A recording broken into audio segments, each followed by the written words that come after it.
Welcome to TRC Podcasts, sharing real life stories and incidents. Watch our podcast and subscribe to our channel now.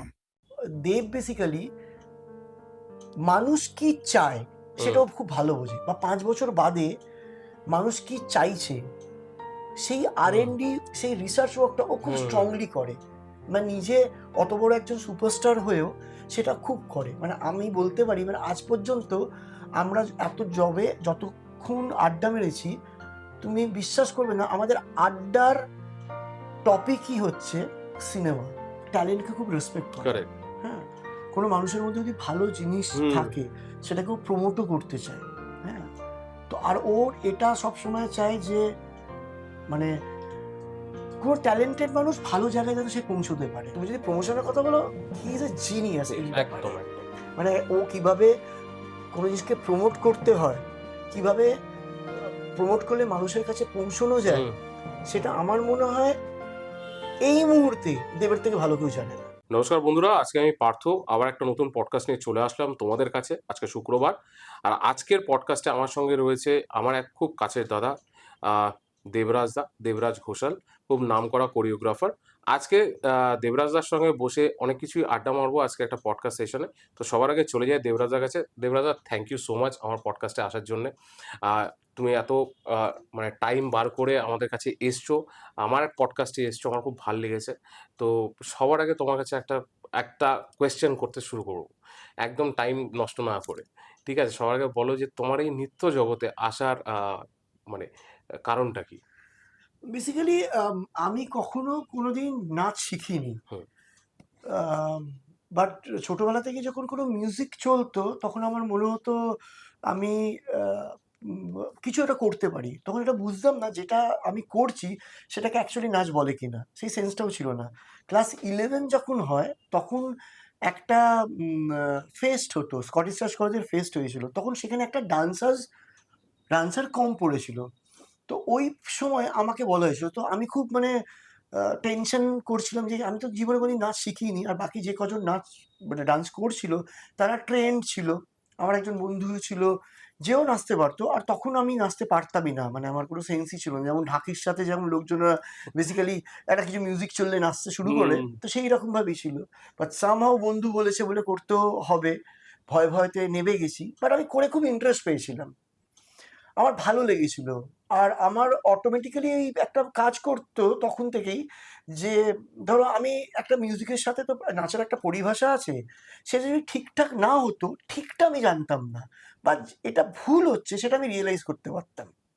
তো এইভাবেই আমার জার্নিটা শুরু হয়। তারপরে ধীরে ধীরে বিভিন্ন রকম কম্পিটিশনস করে, নিজের একটা টিম বানিয়ে, তারপরে আস্তে আস্তে করে আজকে এই তোমার সাথে বসে রয়েছি আমি। একদম একদম। কারণ সত্যি কথা বলতে গেলে তোমার কিন্তু সিগনেচার স্টেপ ডান্সে কিন্তু আমরা দেখেছি বিভিন্ন সিনেমায়, যেগুলো অনেক লোকেরা জানেও না। আজকে আমার পডকাস্টের থ্রু দিয়ে আমি চাইবো লোকদেরকে জানানোর জন্য যে কিছু সিগনেচার স্টেপ আছে যেটা আমি দেখেছি, আমার খুব পছন্দ লেগেছে, আর যেটা আমার মন ছুঁয়ে নিচ্ছে সত্যি কথা বলতে গেলে পর। তো আমাকে একটা কথা বলবো, তোমার এই ইন্সপিরেশন, কাউকে দেখে কোনো ইন্সপিরেশন পেয়েছো ডান্সিং জগতে, মানে কোরিওগ্রাফিতে? ইন্সপিরেশনস বলতে গিয়ে আমার কয়েকজন লোকের ডান্সিং অ্যাক্ট বা ডান্সিং এবিলিটি খুব ভালো লাগে। অ্যাজ এ কোরিওগ্রাফার আমার প্রভুদেবাকে খুব ভালো লাগে। তুমি যদি বিদেশের কথা ভাবো তাহলে জাস্টিন টিম্বারলেক আমাকে প্রচণ্ড পরিমাণে কানেক্ট করতে পারে। গণেশ হেগড়ে, উনি যে স্টাইল অফ ডান্সটা করতেন অন স্টেজ, সেটা টিভি দেখে বেসিক্যালি আমি সেটা অনেক কিছু গ্র্যাব করেছি। তারপরে ইন্টারন্যাশনাল প্রচুর স্টার্স রয়েছে যাদের ভিডিও আমাকে খুব অনুপ্রাণিত করে। রিসেন্টলি বস্কো সিজার যেভাবে কাজ করছে ফিল্ম জগতে, যেভাবে বলিউড ফিল্মের গানগুলোকে যেভাবে পোর্ট্রে করছে, যে ক্যানভাসে পোর্ট্রে করছে, সেটা আমাকে প্রচণ্ড পরিমাণে ইন্সপায়ার করে। বেসিক্যালি আমার ইন্সপিরেশনস বলতে পারো টিভি দেখা। আর আমি যখন টিভি দেখি, মানে স্টিল নাও আজও আমি হয়তো দিনে মোটামুটি এখন অবধি 150 থেকে 200টা গান দেখি। সেটা যে কোনো ভাষার হতে পারে, মানে সেটা বাউল গানও হতে পারে, সেটা কোনো নাচের গানও হতে পারে, যেখানে নাচ নেই শুধু লিপসিং করছে সেরকমও গান হতে পারে। মোটামুটি আমি মানে এইরকম আমি গান দেখি, সেটা মোবাইলেও বলো বা আমার আইপ্যাডে বলো বা ল্যাপটপে বলো। আমার একটা সময় আছে যে সময়টা আমি শুধুমাত্র গান দেখি। আর আমার শেখাটা পুরোটাই টিভি বা এই মিউজিক ভিডিও দেখি। মানে আমি সেই অর্থে কারোর কাছে অ্যাসিস্ট করা বা কেউ আমার গুরু সেরকম কখনোই আমি পাইনি, বা আমার সার্কামস্ট্যান্সেসও ছিল না যেখানে আমি গিয়ে হয়তো মানে শিখতে পারি। তো তার জন্য আমার কাজ করতে করতেই যেটুকুনি শেখা, সেইটুকুনি কাজ করতে করতেই শেখা। বাহ! আমি আরেকটা জিনিস এবার আস্তে, আস্তে একটা প্রেজেন্ট সিনারিওতে আসবো। আ তোমার এই ডান্সিং এর যে জার্নি বা কোরিওগ্রাফি জার্নি এই দুটো তো আলাদা। মানে ডান্সিং দিয়ে লোকে শুরু করে, হুম অনেকে কোরিওগ্রাফিতে যায়, অনেকে কোরিওগ্রাফার হয়, আবার হুম অনেকে ডান্সার থেকে যায়। হুম। তো তুমি একটু তোমার ওই জার্নিটা একটু আমাকে বলবে? যে তুমি কবে থেকে ডান্সিং করে তারপরে তুমি কোরিওগ্রাফার হলে? মানে আমি তোমায় যেমন বললাম না, মানে আমি যখন খুব ফেস্টে ওই প্রথমে পারফরমেন্স করি, ওই ফেস্টে পারফরমেন্স করার পরে যে আমাকে নাচ শেখাতো, বা যারা কয়েকজন স্টেপস ধরো শেখাতো, সে সে অবভিয়াসলি শেখাতো, আমি তখন শিখতাম। 4 মাস 5 মাস বাদে, মানে আমাদের কি হয়, যে নাচ শেখায় সে ধরো একটা জায়গায় থাকে, তার অপর এন্ডে বাকি টিমরা হুম, হুম, থাকে, হুম। তাকে দেখে নাচটা শেখা হয়। 4 মাস বাদে সে আমার জায়গায় থাকতো, আমি তার জায়গায় দাঁড়িয়ে আমি নাচ শেখাতাম। আচ্ছা, হ্যাঁ, বাট এটা হয়েছে কিনা তুমি যদি আমায় জিজ্ঞেস করো, সত্যি জানি না। আচ্ছা। বাট আমার এটা তখন থেকে, মানে এটার কোনো এক্সপ্লেনেশনস নেই, মানে আমাকে বানিয়ে বলতে হবে। আমার তখন থেকে এটা মনে হতো যে কোনো একটা মিউজিকের একটা নিজস্ব ভাষা বা ল্যাঙ্গুয়েজ, একটা বডি ল্যাঙ্গুয়েজ থাকে, হুম, হুম। সেটা অটোমেটিক্যালি আমার কাছে চলে আসতো। মানে তার যে কতটা গ্রামাটিক্যাল, কতটা ঠিক বা ভুল, সেটা আমি অনেকদিন বাদে জেনেছি। বাট একটা মিউজিকের বা একটা গানের যে একটা অর্থ, যে অর্থটা বহিঃপ্রকাশ করা উচিত, যেটা করলে লোকে খুব সাধারণভাবে বুঝতে পারে, মানে সাধারণ লোকেরাও নর্মাল মানে বুঝতে পারে। তুমি এমন একটা আর্ট ফর্ম করলে, যে আর্ট ফর্মটা ধরো খুব ভালো, খুব ক্রিটিক্যাল, যেটা সাধারণ মানুষের অব্দি পৌঁছলো না, হুম, সেই আর্ট হুম। ফর্মটা আমি বিশ্বাস করি না। বাট ওই সময় থেকে আমার এটা ইনবিল্ট ছিল, বা আমি জানি না কিভাবে এসছে। আমি বুঝতাম যে যেটা করলে দেখতে ভালো লাগে, আর সেটার উপর বেস করেই আমি করতাম। কাজ করতে করতে আমার গ্রামাটিক্যাল সেন্স অনেক বেড়েছে, বা অন্যান্য জিনিস হয়েছে। তারপর থেকে ওগুলো বেস করে মানে আমি নিজের কোরিওগ্রাফির মধ্যে ওগুলো অ্যাড অন করেছি। সেকেন্ডারি হচ্ছে যে ওটা করতে করতে আমি ইঞ্জিনিয়ারিং কমপ্লিট করেছিলাম। কমপ্লিট করতে করতে এই ফেস্টের এই ব্যাপারটা হলো। তো ইঞ্জিনিয়ারিং কমপ্লিট করার পর আমি চাকরি পেয়েছিলাম, আচ্ছা। ভালো টাকার চাকরি। কেন, আমার যে যে ফ্যামিলি থেকে আমি বিলং করি, এখানে পড়াশোনাটা একটু দরকার। হুম, বাট আমি পড়াশোনা করতাম, বাড়ি বাবা মা বা আমার জ্যাঠা, আমি মানে আমার 3 জ্যাঠা ছিল, বাবা ছিলেন, বাবা আছেন। তো সেই অর্থে পড়াশোনাটা আমার কাছে খুব ইম্পর্টেন্ট ছিল। মানে আমার কাছে ইম্পর্টেন্ট ছিল না, বেসিক্যালি বাড়ির লোকের জন্য আমাকে হুম। বাধ্য হয়ে পড়াশোনা করতে হতো। আর ওনারা চাইতেন যে একটা ইঞ্জিনিয়ারিং পড়বেন বা অন্য কিছু পড়বেন। বাট আমি ওটা করার পর, আমি চাকরি করার পর আমার খুব সাফোকেটিভ মনে হচ্ছিল। আমি ইন্টারভিউতে গেছি, আমি জবও পেয়েছি। আমি জব ছেড়ে দিয়ে লোকের বাড়িতে গিয়ে ৩০০ টাকা পেতাম তখন। মানে সারা মাস, সপ্তাহে ২ দিন করে ক্লাস করালে আমি মাসে ৪ মানে ২ দিন করে হলে তো ৮ দিন, হ্যাঁ। ৮ দিন ক্লাসের জন্য ৩০০ টাকা আমি পেতাম। আর আমি যখন ওই সময় চাকরি পেয়েছিলাম, তখন ইট ওয়াজ 45,000 রুপিস, 50,000 রুপিসের। আমি সেই চাকরিটা ছেড়ে দিয়েছিলাম। ছেড়ে দিয়ে তখন আমার কাছে কিছু ছিল না, আমি নাচই শেখাতাম। তখন আমি ভাবিনি যে নাচ শিখে কি হবে। আর ওই সময় এখন যে প্ল্যাটফর্ম, ডিজিটালি বলো, মিডিয়া, এখন যে অপরচুনিটিসগুলো আছে, সেই সময় কিছুই ছিল না বেসিক্যালি। রাইট। 6 মাস বাদে কি করে এটাতে সার্ভাইভ করা যায়। মানে আমার সাথে অনেক এমন মানুষজনকে আমি দেখেছি যারা প্রচুর ট্যালেন্টেড আমাদের থেকে, মানে তাদের হয়তো আমি মুখের যোগ্যও ছিলাম না। তারা কিন্তু একটা সার্টেন টাইমে হার্ডলসের কাছে নিজের মাথা মতো করেছে, আর তারা সেটা কন্টিনিউ করতে পারেনি। তো হয়তো সেই হার্ডলস গুলো আমি ক্রস করে এসেছি বলে আজকে হয়তো আমি একটু হলেও শিখতে পেরেছি। অনেকটা শেখার বাকি, মানে আমার মনে হয় তো আমি 2-3%ই শিখেছি, ওহ! 98%টা তাতেও তো জানিই তুমি না। কলকাতা কাঁপিয়ে দিচ্ছ পুরো। তা কাঁপানোর ব্যাপার না, মানে এটা আমি জানি। আর এই ফর্মটা এমন না, তুই কখনো, মানে আমি আরো 10 বছর বা 20 বছর বাদে গিয়েও আমি বলতে পারবো না আমি 50% জানি। কারণ প্রতিটা মুহূর্তে, প্রতিটা টাইমে এত নতুন আর্ট ফর্ম নাচের বেরোচ্ছে, হুম। ডান্স ফর্ম বেরোচ্ছে, যেগুলো জানা বা শেখা, মানে ইট ইজ এ ভাস একটা সিলেবাসের মতন। সেটা মানে তুমি দেখতে দেখতে ওই এক্সপিরিয়েন্সটা কাজে লাগাতে লাগাতেই তোমাকে শিখতে হবে। তারপরে ধীরে ধীরে এটা করতে করতে আমি টুকটাক কাজ পেতে শুরু হলো। বাট আমি বলতে চাই, ফার্স্টে যখন আমি টেলিভিশন ইভেন্ট করি, কোরিওগ্রাফি করবো এরকম একটা ব্যাপার, তখন আমাকে কেউ ট্রাস্ট করছিল না ইন্ডিভিজুয়াল কাজ হুম, করার হুম, জন্য। হুম। একটা মানুষ ছিল যে সব থেকে বড় সুপারস্টার, সেটা Jeet. He has given me the chances, okay. যে তুমি একটা, আমার একটা শো হচ্ছে, তুমি ওটা কোরিওগ্রাফ করো। আর সেখানে আমি কোরিওগ্রাফ করি। সেই কোরিওগ্রাফ করার পরে, ওটা মনে হয় 15-20 বছর আগে। হ্যাঁ, তো কোনো একটা টেলিভিশন চ্যানেলের জন্য। তো আমার কাছে তো বিশাল বড় ব্যাপার ছিল, এখনো অবভিয়াসলি আছে। তারপর থেকে আমাকে লোকে চিনতে শুরু করে। তারপরে যখন দেবও আসে, তখন দেবের লাইফের ফার্স্ট স্টেজ পারফরমেন্সটাই আমার করা। জিতেরও লাইফের স্টেজ পারফরমেন্সটা আমারই করা, দেবেরও করা, অনেকেরই করা, শুভশ্রীর করা, কোয়েলের করা। লাইফের ফার্স্ট পারফরমেন্স, ওকে। মানে স্টেজে অ্যাজ অ্যান অ্যাক্টারের পরে যে লাইফের ফার্স্ট পারফরমেন্স হয় সেটা করা। তারও অনেক লোকজনেরই আছে, বাট এদেরটাই বলছি। তারপরে দেব পুরো সিনারিওর মধ্যে হলো, ওরও পারফরমেন্স শুরু হলো।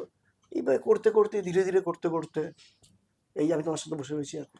এবার আমাকে বলো, এত সুপারস্টারদের সঙ্গে তুমি কাজ করেছো, তোমার কিছু মোমেন্টস মনে পড়ে যে তোমার বেস্ট মোমেন্টস কোনো সেলিব্রিটির সঙ্গে বা কোনো সুপারস্টারের সঙ্গে? দেখো, আমার কাজ করার প্রতিটা মুহূর্তই আমার কাছে বেস্ট মোমেন্ট। হুম। তুমি যদি আলাদাভাবে বলো, আমি খুব ভালো কাজ করলেও যে আমি খুব এক্সাইটেড হই এরকম না, ওকে। আর আমি খুব খারাপ কাজ করলেও আমি খুব ভেঙে পড়ি সেরকমও না। ওকে। আমি এই জায়গাটা খুব ব্যালেন্স করি, বিকজ আমরা তো কাজ করতে করতেই শিখি। এক্স্যাক্টলি। আর আমি এখনো অবধি আমার মনে হয় আমি এমন কোনো কাজ করতে পারিনি যে কাজটার জন্য আমার মনে হয় না আমি কাজটা ভালো করেছি, মানে ঠিকঠাক আমি একটু স্যাটিসফাই, আমার একটু স্যাটিসফ্যাকশন লেভেলটা আমি জানি না কেন। আর মনে হয় যে এটা একটা হয়ে যাওয়ার পরে সেটাকে নিয়ে আমি আর ভাবি না। মানে ধরো আমার একটা কাজ হয়েছে, সে কাজটা ভালো কি খারাপ সেটা নিয়ে আমি আর ভাবি না।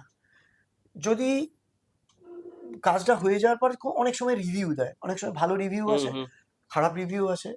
যদি খারাপ রিভিউ আসে সেটা নিয়ে আমার মনে হয়েছে আমার কোন কোন জায়গায় আমার আরো এফোর্ট দিলে আমি নিজেকে এনহ্যান্স করতে পারতাম, সেটা যদি নাও করতে পারি সেটাকে কখনো আমি মানে খুব নিজের ওপর নিই না, কারণ ওটা নিলে আমার আগের কাজগুলো হ্যাম্পার হতে পারে। রাইট। তাই জন্য একটা কাজের এক্সপিরিয়েন্স থেকে নেক্সট প্রজেক্টের কাজগুলো কিভাবে বেটার হবে বা আমি কি কি জায়গাগুলো আমার নিজের ঠিক করা উচিত আমি সেটাতে কনসেন্ট্রেট করি। কারণ একটা ডান্স ডিরেকশনস করতে গেলে পুরো জিনিসটা তোমার হাতে থাকে না, তোমাকে একটা 200 জনের 300 জনের ইউনিটকে মানে সামলাতে হয়। তো আমি ভাবি যে আমার হাতে যেটা রয়েছে, আমি যে কাজটা করতে যাচ্ছি সেই কাজটার জন্য আমি আমার বেস্টটা দিই। তারপরে আমার বেস্টটা দেওয়ার পর তারপরে কি ডেলিভারেন্স হচ্ছে আমার হাতে যতটা আমি নিজের 100% দিই। তারপরেরটা যেটাই বেরোক না কেন, ভালো হলে সকলের আনন্দ লাগে, আমার আনন্দ লাগে, খারাপ হলে মনে একটু দুঃখও লাগে, বাট সেটাকে আমি খুব ব্যালেন্স করি। এরকম না যে ভালো হলো বলে আমি প্রচন্ড আত্মহারা হয়ে গেলাম, খারাপ হলো বলে প্রচন্ড ডিমোরালাইজড হয়ে গেলাম। তো সেটা আমি খুব ব্যালেন্স করে চলি। আমাকে একটা জিনিস বলে এবারে, তুমি একটু আগে বলে স্টেজ ডান্সিং, আর আমরা একটা দেখি যে ফিল্মের ডান্সিং, দু রকমের আমাদের কোরিওগ্রাফি হচ্ছে। তো মানে কোনটা বেশি ডিফিকাল্ট লাগে তোমার কাছে? মানে তুমি অ্যাজ আ কোরিওগ্রাফার কোনটাকে ব্যালেন্স করতে বেশি ডিফিকাল্ট লাগে, ফিল্মেরটা না স্টেজ, যারা ফিল্মফেয়ার টাইপের জায়গা স্টেজে না পারফর্ম দেখো, করছে? দুটো আলাদা আলাদা হ্যাঁ, জায়গা। এক্স্যাক্টলি। হ্যাঁ, কলকাতায় যদি সিনারিও দেখাও, সেটা হচ্ছে তুমি স্টেজে যতই ভালো কোরিওগ্রাফি করো, কোরিওগ্রাফারকে সেই তকমাটা দেওয়া হয় না, ও স্টেজেই কোরিওগ্রাফি করছে। বাট তুমি যদি বিদেশে দেখো, তুমি যদি জাস্টিন টিম্বারলেক বা জেনিফার লোপেজ বা তোমার কেটি পেরিকে দেখো, যারা কোরিওগ্রাফ বিদেশে করে তারাই কিন্তু অ্যাকচুয়াল ডান্স ডিরেক্টর বা কোরিওগ্রাফার। বলিউড ইন্ডাস্ট্রিতেও তাই, একটু কম হলো, মানে হলিউডের থেকে কম হলো, বলিউড ইন্ডাস্ট্রিতেও তাই। আজকে Shiamak Davar, Ganesh Hegde, they are the icon. Right, right. আর তাদেরকে দুটো জায়গাতেই মানে বস্কো সিজারকেও যতটা সম্মান দেয়, শামাক দাবারও নিজস্ব একটা স্পেস আছে। কিন্তু ইস্টার্ন ইন্ডিয়ায় কলকাতা ইন্ডাস্ট্রিতে কলকাতার লোক মানে একটা অদ্ভুত একটা ধারণা আছে, যারা স্টেজে কোরিওগ্রাফি করে তারা কোরিওগ্রাফার না, মানে কোরিওগ্রাফার বাট সেই তকমাটা পায় না। যারা সিনেমায় কোরিওগ্রাফি করে সেই তকমাটাই পায়। তো দুটো জিনিসই ইম্পর্টেন্ট। স্টেজে কোরিওগ্রাফি করার জন্য তার প্যাটার্ন অফ ওয়ার্কটা আলাদা, you have to know stage crafting, apart from that choreography, dancing, costumes play, stage ক্রাফটিংটা তোমার জানা দরকার। সেই রকম তুমি যদি সিনেমায় কোরিওগ্রাফি করো, তোমার ক্যামেরা, লেন্সিং, আর্ট ডিরেকশনসে মানে তোমার আর্টের কি কি জিনিস তোমার লাগছে, তুমি কিভাবে পোর্ট্রে করছো সেটা জানা দরকার। বেসিক্যালি তুমি স্টেজে যখন করো তুমি কোরিওগ্রাফার থাকো, তুমি যখন ফিল্মে করো তখন তোমাকে ডিরেক্টরের জায়গাটাও নিতে হয়, তাই জন্য এটা ডান্স ডিরেক্টর বলে। তোমার ডান্স ডিরেকশন ভিশনটা আরো বড় হয়ে যায়, বিকজ ইউ আর হ্যান্ডেলিং 400-500 জন লোক, 300 জন লোক। তুমি কিভাবে নাচ ছাড়াও তুমি একটা আর্টিস্টের তার কিভাবে বডি ল্যাঙ্গুয়েজ, সে কোনটাতে কমফর্টেবল, তার কোন জনার, স্ক্রিপ্ট অনুযায়ী, গল্প অনুযায়ী তুমি কিভাবে সেটাকে পোর্ট্রে করছো। এটা যদি আইটেম নাম্বারস হয় তার একটা আলাদা জিনিস, সেটা যদি প্রমোশনাল মিউজিক সং হয় সেটা একটা আলাদা জিনিস, Correct. সেটা যদি স্ক্রিপ্টের একটা মন্টাজ হয় সেটার উপর বেস করে তোমায় কোরিওগ্রাফ করতে হবে। সেখানে ডিরেকশনস পয়েন্ট অফ ভিউটা অনেক বেশি থাকে। হুম হুম হুম আর স্টেজেতেও ডিরেকশনস পয়েন্ট অফ ভিউ থাকে, বাট এটা অনেক লোকের এই ধারণাটা নেই যে স্টেজেও ডিরেকশনস পয়েন্ট অফ ভিউটা থাকে। কারেক্ট, কারণ ওখানেও অনেকটা সেই এফর্টটাই লাগছে তোমাকে। এফোর্টটা লাগছে, আর সেখানেও তুমি লেন্সই ইউজ হচ্ছে, Correct. ক্যামেরার লেন্সটা আলাদা হয়, সিনেমার লেন্সটা, আর ওখানে সিন বাই সিন যাচ্ছে, এখানে আমাকে টেলিভাইজ ব্যাপারটা আলাদা যাচ্ছে, হয়। রাইট। কিন্তু আলটিমেটলি তো টেলিভিশনেই দেখা, হ্যাঁ। ছোট পর্দাতেই দেখাচ্ছে, কিন্তু তোমার সেখানেও ক্রাফটিং বা ডিরেকশন পয়েন্ট অফ ভিউটা হুম, আছে। হুম, হুম। তো আমার মনে হয় দুটো জায়গায় ইকুইভ্যালেন্ট, সেম, ডিফিকাল্ট কিছু না। এবার প্রত্যেকটা মানুষের ফোর্টে আছে, যেমন আমার অনেক বেশি ফোর্টে থাকতো, মানে আমার অনেক বেশি ইচ্ছে থাকতো স্টেজ শোজ করা, কেন লাইভ অডিয়েন্সের রিয়াকশনস পাওয়ার Correct. জন্য। হুম। বাট সিনেমাটাও জরুরি। যখন আমি বুঝতে পারলাম যে আমি স্টেজ শো এত বছর ধরে করছি, আমার সিনেমাটাকে নিয়ে খুব ফোকাস করা দরকার, আমি সিনেমার মধ্যেও এখন প্রচুর পরিমাণে কাজ করছি। সামনেও কিছু ভালো ভালো আরও বড় বড় প্রজেক্ট রয়েছে যেগুলোতে আমি করছি, তো আমি দুটোকে ব্যালেন্স করছি। এবার সেটাকে তোমাকে অ্যাজ এ ডান্স ডিরেক্টর মানে তোমাকে দুটো জায়গায় ব্যালেন্স করতে হবে। Correct. কেন তুমি ইনস্ট্যান্ট রিয়াকশন একটা পাবে, টেলিভিশনের আজকালকার দিনে টেলিভিশনের মার্কেটটাও অনেকটা বেড়েছে, অনেক অনেকটা বড়, বেড়েছে। আর সিনেমার জায়গাটাও একটা রয়েছে। কিন্তু হুম। বেঙ্গলি সিনেমায় তুমি যদি অ্যাজ এ কোরিওগ্রাফার শুধু সিনেমার গান নিয়েই পড়ে থাকো তো তুমি সার্ভাইভ করতে পারবে না, হুম হুম বিকজ সিনেমায় যে ধরনের সিনেমা হচ্ছে বাংলায়, সেই ধরনের সিনেমায় খুব কম সংখ্যক গান থাকে যেটা কোরিওগ্রাফাররা বা ডান্স ডিরেক্টরের প্রয়োজন হয়, রাইট। রাইট? সেটা টেলিভিশন ইন্ডাস্ট্রি অনেক বড়। যেহেতু আমি শুধুমাত্র কলকাতায় না, ন্যাশনালিও কাজ করি, হুম তো হুম আমার জন্য সেটা অসুবিধা হয় না। বাট এটা ছাড়াও আমার অন্যান্য বিভিন্ন রকমের কাজ থাকে। ডান্স, থ্রু ডান্স আমি অনেক ব্র্যান্ড এন্ডোজও করি হুম হুম ডান্সিং এর থ্রু দিয়ে। আমি অনেক বিগ ফ্যাট ওয়েডিংও করি, যেখানে অনেক বড় বড় কাজ হয়, বিশাল বিশাল ভাবে কাজ হয়। সো আমি পুরোটা মানে আমি শুধুমাত্র সিনেমা, টেলিভিশন, কর্পোরেট জায়গাগুলো, ব্র্যান্ডিং এর ওই জায়গা বা ওয়েডিংস, আমি পুরোটাই করি। যে সময়টা আমার মনে হয় কি আমার ক্যালেন্ডার অনুযায়ী এই জায়গাগুলো করলে আমার পার্সোনালি হুম হুম। কাজ করার ইচ্ছেটা আরো বাড়বে বা ভালো লাগবে, আমি সেইভাবে করি। এবার আমাকে একটা বলো যে তুমি তিনখানা সেগমেন্ট বললে, একটা তো তোমার ফিল্ম সেগমেন্ট, একটা ওয়েডিং সেগমেন্টে চলে গেলে, একটা ধরো অনেক সময় প্রচুর কর্পোরেট পরিমাণে কর্পোরেট ইভেন্টস হয় ইভেন্টস যেখানে হয়, ধরো রাইট বড় বড় সেলিব্রিটিরা পারফরমেন্স রাইট করে, রাইট রাইট সেই রকম একটা জায়গা। অনেক সময় এমন হয় যে ধরো কোনো একটা কোম্পানি, হুম সেই কোম্পানিটা তার ফিচার্স দেখাতে চাইছে, ধরো একটা মোবাইল, হুম সেই মোবাইলটার ফিচার্স দেখাতে চাইছে, মোবাইলের মধ্যে কি কি ফিচার্স আছে, কারেক্ট এবার তাদের ডিস্ট্রিবিউটর ডিলার্সদের দেখাতে হুম চাইছে। তো হোয়াট ইজ মাই ওয়ার্ক, শুধু যদি একটা পিপিটি প্রেজেন্টেশন দেখানো হয় এটা খুব বোরিং হয়ে যায়। হুম তো আমরা সেখানে ইন্টারঅ্যাক্টিভ ডান্সের থ্রু দিয়ে এন্টারটেনমেন্টটাকেও এস্টাবলিশ করি, এবং তারা যেভাবে তাদের ফিচার্সগুলোকে ডিলার্সদেরকে বোঝাতে চাইছে, সহজ সরলভাবে বোঝালে, কেন সব ডিলার্সই যে সবাই খুব ইকুইপড হয় আর সবাই একবারই ব্রেন স্টর্মিং করে ব্যাপারগুলো বুঝতে পারা যায় সেরকম তো না। হুম হুম সহজ সরলভাবে বুঝিয়ে যাতে মানুষকে এই মোবাইলটার সম্বন্ধে বা যে কোনো প্রোডাক্ট সম্বন্ধে মানে তারা তাদের ইনফরমেশনটা প্রপারলি যায়, সেটা আমরা থ্রু ডান্স করি। This is Right. Also very খুব একটা অন্যরকম পার্ট হুম মানে হুম আমাদের প্রফেশনে, যেটা আমি করি রীতিমতো ন্যাশনালি বা ইন্টারন্যাশনালিও করি। Right right. তো তুমি আমাকে এবার একটা বলো যে তোমার একটা নিজস্ব টিম রয়েছে, যে টিমকে নিয়েই তুমি সব জায়গায় কাজ করো। তো এই টিমের মেম্বার্সকে তুমি নিজে সিলেক্ট করো, নাকি তারা তোমার কাছে প্রপোজাল পাঠায় তারপরে তুমি সেখান থেকে না বেছে দেখো, নাও? আমি নিজেই সিলেক্ট করি। হুম আর সেটার একটা প্রসেস আছে, সেই প্রসেসের মধ্যে দিয়ে সিলেক্ট করা যায়, সিলেক্ট করি বেসিক্যালি। ওই প্রসেসের মধ্যে যে ফিট ইন করে বেসিক্যালি হুম তাকে নিয়ে আমি কাজ করি। এবার ধরো আমার নিজস্ব একটা টিম রয়েছে, বাট যখন আমার কাজ করতে হয় তখন আমার প্রচুর পরিমাণে ডান্সার্স লাগে, রাইট 100 জন রাইট 200 জন। রাইট রাইট তখন একদম। আমরা অডিশনের মধ্যে দিয়ে যাই, হুম সেই অডিশনসগুলো আমার অ্যাসিস্ট্যান্টরা নিয়ে নেয়।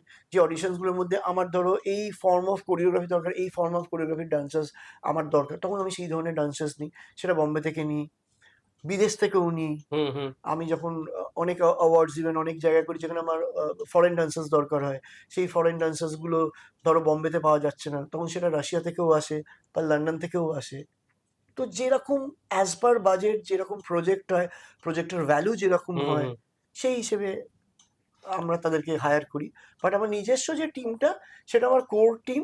সেই টিমটা আমরা অডিশনস বা একটু টাফ প্রসেসের মধ্যে দিয়ে আমি সেটাকে সিলেক্ট করি, কেননা তারা যাতে মাল্টিপারপাস কাজটা করতে পারে হুম হুম সেইভাবেই আমি প্ল্যান করে জিনিসটাকে প্ল্যান করি। এবার আমি তোমাকে একটা খুব ইম্পর্টেন্ট কোয়েশ্চেন করব, যেটা আমার মাথায় অনেকক্ষণ ধরে ঘুরছিল। এই কোরিওগ্রাফি কি ইন্ডিয়াতে শেখায় কোথাও, বা ওয়েস্ট বেঙ্গলে কোথাও শেখায়?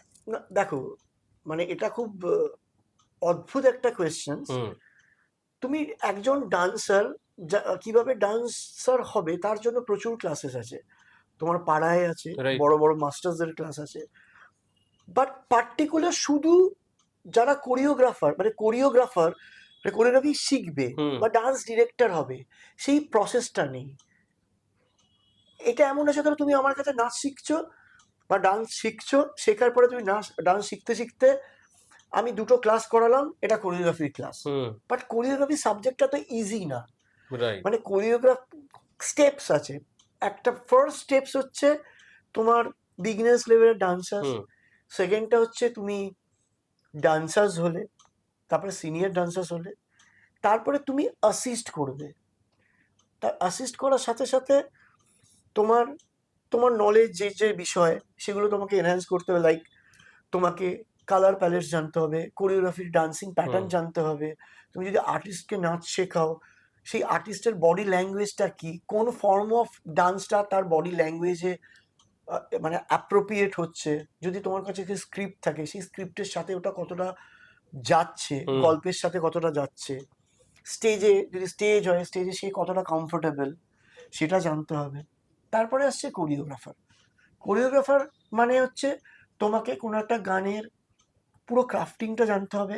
গানটা কি, তার একটা নিজস্ব গানের তো একটা অর্থ আছে, সেই অর্থটাকে তোমায় বুঝতে হবে। সেই হিসেবে তার একটা, ধরো একটা ডান্স অ্যাক্টের একটা নিজস্ব কালার প্যালেট থাকে। হুম যেই ডান্সটা আমরা কোন কালার প্যালেটে যাব।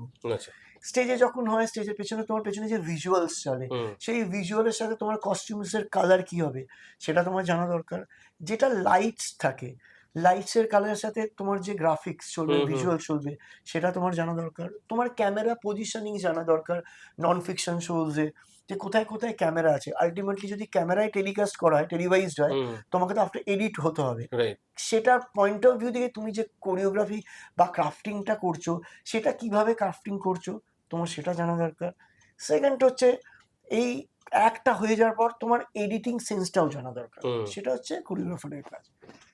ডান্স ডিরেক্টরের কাজটা হচ্ছে তার কোরিওগ্রাফার যেটা এনহ্যান্স করবে সেটাকে ডিরেকশনস পয়েন্ট অফ ভিউ দিয়ে, ধরো কোরিওগ্রাফার একটা গান এক ক্রাফট করলো, ক্রাফট করার পর এই ক্যামেরায় এই গানটা, এই ক্যামেরায় এই গান, এই একটাকে এরকম লাগছে, হুম সেটার ধরো লেন্সিং চেঞ্জ করে দিল, ক্যামেরা পজিশনিং চেঞ্জ করে দিল। ধরো কোরিওগ্রাফার একটা সেট করেছে এই কালার প্যালেটসের সাথে এটা যাবে, কিন্তু সেটা কম্বিনেশন চেঞ্জ করে ওটাকে আরো এনহ্যান্স করে দিল। হুম এবার ধরো একটা গল্পের একটা স্টোরি আছে, সেই স্টোরিটা কতটা নাচের সাথে যায়, স্ক্রিপ্টের সাথে যায়, সেটা ডান্স ডিরেক্টরের কাজ। হুম সেটা দেখে সেটাকে ব্লেন্ড করে দেওয়া দরকার। নাচ, ধরো একটা তুমি খুব ভালো নাচলে, এবার ধরো তুমি একটা ক্যারেক্টার, যে ক্যারেক্টারটা তুমি অফিসে কাজ করছো, আইটি সেক্টরে কাজ করছো, যেখানে তুমি কোনোদিন ডান্স করোনি বা তোমার নাচের ইচ্ছে হুম আছে, হুম বা তুমি একটা পার্টি থেকে নাচছো, তুমি তো একটা ডান্সারের মতন নাচবে না। না একদমই না। তা তোমার ক্যারেক্টার অনুযায়ী কি তোমার বডি ল্যাঙ্গুয়েজে হয়, হুম সেটা ডিরেকশনস পয়েন্ট অফ ভিউতে ডান্স ডিরেক্টরের জানা দরকার। আমরা উত্তম কুমারকে কোনোদিন নাচতে দেখিনি, একদম। বা যদি উত্তম কুমারের কোনো যদি একটা শো হয়, তো আমি কি করব, আমার কোনো ভিডিও ফুটেজও নেই। হুম হুম আমার কি কোনো ভিডিও ফুটেজ আছে না যেখানে তুমি ছোটি সি মুলাকাতে আমি দেখেছি ওই ভিডিওতে উনি নেচেছেন বা উনি পুরোটাই এনাক্টমেন্ট করেছেন। হুম বাট যদি আমি উত্তম কুমারকে নিয়ে ধরো কোনো একটা স্টেজ পারফরমেন্স করি, সেটা তো ওনাকে আমি শুধুমাত্র এনাক্টমেন্ট করাবো না, না তারপরে ওনার বডি ল্যাঙ্গুয়েজটাকে হুম আমি ডান্সে কনভার্ট করব। সেটা এমনভাবে কনভার্ট করতে হবে আমাকে, যাতে মনে না হয় যে উত্তম কুমার যদি নাচতো তাহলে হয়তো এইভাবেই এভাবেই ও নাচতো। নাচতো। Right right. সেটা কোরিওগ্রাফারের কাজ, হুম মানে কোরিওগ্রাফারের ওই সেন্সটা ডেভেলপড হয় না যতক্ষণ না তুমি ডান্স ডিরেক্টর বা ওই ডিরেকশন পয়েন্ট অফ ভিউটা তুমি বুঝতে পারবে। Right right right. মানে তোমার একটা নিজস্ব বডি ল্যাঙ্গুয়েজ আছে হুম ক্যারেক্টারের উপর বেস হুম করে, হুম হুম যেখানে তোমার কোনো ক্লুলেস। আজকে যদি রাইট মানে আমি যদি কোনো একজন কাউকে বলি যে আমি উত্তম কুমারকে নিয়ে অনেক শোজ করেছি, মানে উত্তম কুমারের গানকে নিয়ে। হুম তো সেই শোজ এ ধরুন যারা প্লে করছেন, তো তাদেরকে যদি খুব তুমি নাচিয়ে দাও, তাহলে তো মনে হবে না উত্তম বাবু এইটা নাচ করতে হ্যাঁ পারতো। কারেক্ট আর যদি মিঠুন দাকে নিয়ে এখন মিঠুন দার প্রচুর নাচ আছে, এবার মিঠুন দার নাচটা I am a disco dancer, ওনার নিজস্ব বডি ল্যাঙ্গুয়েজ হ্যাঁ আছে। ওটা একটা সিগনেচার ডান্স রয়েছে কিন্তু তুমি যখন মুভমেন্ট আছে এখন যদি এটা হুম করো, এখন যদি পুরোটাই তুমি সেইভাবে প্রেজেন্ট হুম করো, হুম তাহলে সেইটা কিন্তু অতটা ভালো লাগবে না। তা মিঠুনদার এসেন্সটাকে রেখেও তুমি কতটা ইনোভেটিভ জিনিস করতে কারেক্ট পারছো, কারেক্ট সেটা ডিরেকশনস পয়েন্ট অফ ভিউর কাজ। কারেক্ট কারণ আমরা তো দেখেছি একটা এভলিউশন হচ্ছে ডান্সেরও তো একটা এভলিউশন হচ্ছে হ্যাঁ, প্রচুর প্রচন্ড ভাবে পরিমাণে, হ্যাঁ, প্রচুর পরিমাণে হচ্ছে। যেটা আগে মানে ক্লাসিক্যাল জনারটা যেমন ইন্ডিয়াতে বা ফোক জনারটা অনেক বেশি হুম কন্ট্রোল করতো, এখন ওয়েস্টার্ন বা বাকি আউট অফ ইন্ডিয়ার বিভিন্ন ফর্ম অফ ডান্স সেটা প্রচন্ড পরিমাণে বলিউডকে হুম এফেক্ট হুম করছে। তার সাথে সাথে অবভিয়াসলি আমাদেরকেও এখানেও এফেক্ট করছে। তো আমাদের যে এরিয়া, ওয়ার্কিং এরিয়া, সেই স্পেসটা অনেকটা বেড়ে গেছে। কারেক্ট তো এই ডিভাইডেশনসটা থাকে, মানে এইভাবেই এগিয়ে গেলে তবে মানে বেসিক্যালি তুমি একটা জিনিসের করতে হুম পারবে। হুম হুম আমাকে এবার বলো যে একটা তুমি বলবে যে একটা নন ডান্সারকে যখন তুমি ডান্স করাচ্ছ একরকম তো তেমনি আমি বলছি যে একজন অ্যাক্টর আর একজন ডান্সার হুম। এই দুজনকে কি মানে একই রকম ভাবে ডান্স স্টেপ শেখাতে হয় লাগে না তাদের ডিফারেন্ট ভাবে না, এবার করতে দুটো হয়? জিনিস আলাদা। হ্যাঁ এক্স্যাক্টলি হ্যাঁ, দুটো জিনিস সম্পূর্ণ মানে আলাদা। বুঝতে পেরেছো তো কোয়েশ্চেনটা হ্যাঁ, হুম অফকোর্স, মানে এটা তুমি খুব একটা ভালো কোয়েশ্চেন্স করেছো, বা তুমি এই ডেপথ নিয়ে ভেবেছো। হুম হুম মানে সচরাচর এটা কোনো নাচের সাথে মানে বেসিক্যালি জড়িত রয়েছে এমন মানুষেরই মাথায় আসার কথা, হুম হুম বাট তাও তুমি এই কোয়েশ্চেন্সটা করেছো, মানে it's nice of you. Basically dancer যারা হয়, তাদেরকে ফার্স্ট ক্রাইটেরিয়া থেকে তাদেরকে নাচটা কিভাবে এনহ্যান্স করা হয়, তার হুম বডিতে হুম হুম বিভিন্ন নাচের মুদ্রা বলো, বিভিন্ন নাচের স্টাইল অফ ডান্সিংটা শেখানো হয়। হুম এবার অ্যাক্টরদের ক্ষেত্রে কি হয়, নাচের স্টাইলটাও যতটা জরুরি, তাদের ক্ষেত্রে নাট্যাভিনয়টাও জরুরি। কারণ যখন অ্যাক্টররা ডান্স করে, হুম তখন তারা কিন্তু একটা ক্যারেক্টার প্লে করে। কারেক্ট আজকে রাম প্লে করছে, একটা শ্যাম প্লে করছে, হুম সেই ক্যারেক্টার অনুযায়ী তাদের নাচটা কি হতে পারে, তার এক্সপ্রেশনস কি হতে পারে, হুম তার বডি ল্যাঙ্গুয়েজ কি হতে পারে। যেমন একটা ডান্সারের ক্ষেত্রে লিপসিং জরুরি, কিন্তু একটা আর্টিস্টের ক্ষেত্রে যে অ্যাক্টার, তার ক্ষেত্রে লিপসিংটা আরো বেশি জরুরি। হুম আর তুমি যখন অ্যাক্টিং করতে যাবে, সেখানেও তোমায় পজ দিতে হয়, নাচের ক্ষেত্রেও পজ থাকে। কারেক্ট তো এই অনেক মানে নাট্যাভিনয় জায়গাটা কিন্তু অনেক বেশি এনহ্যান্স হুম করতে হয়। হুম ডান্সারদের ক্ষেত্রে নাচের স্টেপস বা নাচের ফর্ম টা ইম্পর্টেন্ট হয়। যখন তারা প্রো লেভেলের ডান্সার্স হয়ে যায়, তখন তারা নাট্য অভিনয় বা এক্সপ্রেশনস নিয়ে আরো বেশি বিভিন্ন কোনো কোনো ক্যারেক্টার প্লে করে। ডান্সার্স থেকে লিড ডান্সার্স হয়, হুম লিড ডান্সার্স হয়ে বিভিন্ন ক্যারেক্টার প্লে করতে হয়, তখন তারা বুঝতে পারে। কিন্তু নর্মাল ক্ষেত্রে এই ট্রেনিং এর প্রসেসটা আলাদা হওয়া উচিত। কেননা অ্যাক্টারদের ক্ষেত্রে অনেক জিনিস যেগুলো আরো বেশি ডেপথ নিয়ে ভাবতে হয় কারেক্ট বা করতে হুম হয়। তো হুম হুম তোমার এমন একটা গান রয়েছে যে গানে কোনো নাচই নেই। হুম আমি নর্মালি একটা গান, তড়প তড়প কে ইস দিল, এখানে তো গানের নাচ নেই। হুম বা তুমি একটা লোক যদি একটা জায়গায় বসে এই গানটা লিপসিং করে, তার যদি আমি একটা ক্যারেক্টার দিয়ে দিই যে সে ধরো একটা স্পোর্টসম্যান, সে হেরে যাওয়ার পরে এই জিনিসটা করছে, হুম কিন্তু গানটা তো ছিল তার প্রেমিকার জন্য, তার বডি ল্যাঙ্গুয়েজটা আলাদা হবে। রাইট তো বডি ল্যাঙ্গুয়েজটা কি, ক্যারেক্টারটা কি, তার ক্যারেক্টারের সাথে তার বডি ল্যাঙ্গুয়েজটা কিভাবে কনভার্ট করতে হচ্ছে, সেটা অ্যাক্টরদের ক্ষেত্রে কিন্তু খুব ইম্পর্টেন্ট। হুম যেটা ডান্সারদের ক্ষেত্রে ইম্পর্টেন্ট কি, যে নাচটা শিখছো সেই নাচের প্যাটার্নটার মতন। রাইট এক্ষেত্রে ক্যারেক্টারের বডি ল্যাঙ্গুয়েজটাও ইম্পর্টেন্ট, তারপরে কোরিওগ্রাফার ধরো যে ধরনের স্টাইল অফ ডান্সিংটা এটার সাথে ব্লেন্ড করছে, সেটাও তাকে একটু জানতে হবে। হুম হুম নাইস তো বুঝলাম সেটা ব্লেন্ড করাটা ইম্পর্টেন্ট, কিন্তু প্রসেস অফ মানে টিচিংটাও আলাদা হওয়া উচিত। আলাদা হওয়া উচিত শুধুমাত্র অ্যাজ একটা পার নাচ শিখে গেল, 1 2 3 4 স্টেপস করে গেল, হুম সেটা হওয়া উচিত না তাদের ক্ষেত্রে। মানে তাদেরকে ক্যারেক্টার দিয়ে, যারা আপকামিং অ্যাক্টর হতে চায় তাদেরকে ক্যারেক্টার দিয়ে। রাইট তো কিশোর কুমার, আমি একটা ছেলেকে বললাম তুমি কিশোর কুমার একটা গানে পারফর্ম করো, হুম তো তাকে ভাবতে হবে কিশোর কুমার যেভাবে করতো সেরকম ভাবে তাকে পারফর্ম, রাজ কাপুরের যদি একটা ক্যারেক্টার থাকে, রাজ কাপুর যেভাবে অ্যাকচুয়ালি পারফরমেন্স করতো হুম সেইভাবে করা। তারপর ধরো এখন হিপ হপ একটা ডান্সার্স যদি তার ক্যারেক্টার থাকে, আমি হিপ হপ করছি, সে Right. হিপ হপ ডান্সার যেভাবে পারফর্ম করেছে, এই ক্যারেক্টার অনুযায়ী পারফর্ম করতে গেলে যে কিছু কিছু টেকনিক প্রসেস আছে, সেটার জন্য আলাদা এই মানে ট্রেনিংটা আলাদা হওয়া উচিত। আম, তো এতক্ষণ যেটা তুমি বললে এই অ্যাক্টর আর যে ডান্সারের যে কম্বিনেশন, যে কোরিওগ্রাফি করাটা, এবারে তোমার কাছে একটা একটা কোয়েশ্চেন করব। সেটা হচ্ছে এই আমাদের যে অভিনয় জগতে তো আমরা বিভিন্ন লোককে দেখেছি ডান্স করতে, বিভিন্ন সেলিব্রিটি সুপারস্টারসকে দেখেছি করতে। তো তোমার এমন একটা ফেভারিট পার্সনের নাম বলো যার সঙ্গে কাজ করে তুমি সব থেকে বেশি স্যাটিসফাইড বা খুশি হয়েছো? দেখো, প্রফেশনালি যদি হুম। আমি বলি, আমি প্রত্যেকটা মানুষের সাথে আমি কাজ করে অনেক কিছু শিখেছি। Correct. যদি আমি প্রথম ধরি বুম্বাদাকে, হুম। বুম্বাদা লেজেন্ডারি অ্যাক্টর, Yes. বুম্বাদার সাথে কাজ করেও আমি শিখেছি। আমি জিতের সাথে যখন কাজ করেছি, ওনার মতন করে আমি ওনাকে পেয়েছি, যেখান থেকে আমি শিখেছি। হুম। দেবের সাথে যখন কাজ করেছি, ওর মধ্যেও অনেক জিনিস আছে, সেটা দেখিয়েছি। অঙ্কুশকে বলো বা সোমকে বলো, আমি মানে এরকম কিছু না যে আমি কোনো পার্টিকুলার কোনো ইন্ডিভিজুয়াল ব্যক্তিত্বকে আমার সব থেকে ভালো লেগেছে। হুম, হুম। প্রতিটা মানুষের মধ্যে আলাদা আলাদা তাদের আলাদা আলাদা জিনিস মানে গুণ থাকে, যেগুলো আমরা নিতে পারি বা যেটা দেখে শেখার মতন। তো এরা প্রত্যেকেই প্রচন্ড ট্যালেন্টেড। যেমন দেব প্রচন্ড পরিশ্রমী, Correct, মানে correct. হার্ডওয়ার্কের যদি একটা লাস্ট কোনো একটা জায়গা থাকে, আর মানে হার না মানা একটা জিনিস, Exactly. হ্যাঁ, মানে হুম, হুম। সেটা ওর মধ্যে প্রচন্ড পরিমাণে রয়েছে। He is a biggest superstar বলতে পারো, one of the biggest superstar. জিতের সাথে যখন আমি কাজ করেছি, জিতও ইজ আ ভেরি খুব পার্টিকুলার, কোথায় কি হবে না হবে সেটা নিয়ে জানে। বুম্বাদার মতন উনিও প্রচন্ড একজন প্রফেশনাল ব্যক্তিত্ব, হুম, হুম। যিনি অ্যাক্টের সময় জিজ্ঞেস করেন কতটা কি উনি করতে পারবেন, অ্যান্ড উনি এই এজে তো যেভাবে নিজেকে মানে পারফরমেন্সের জায়গার যেরকম করে, মানে হুম। তো আমি কিছু বলার স্পিচলেস বেসিক্যালি।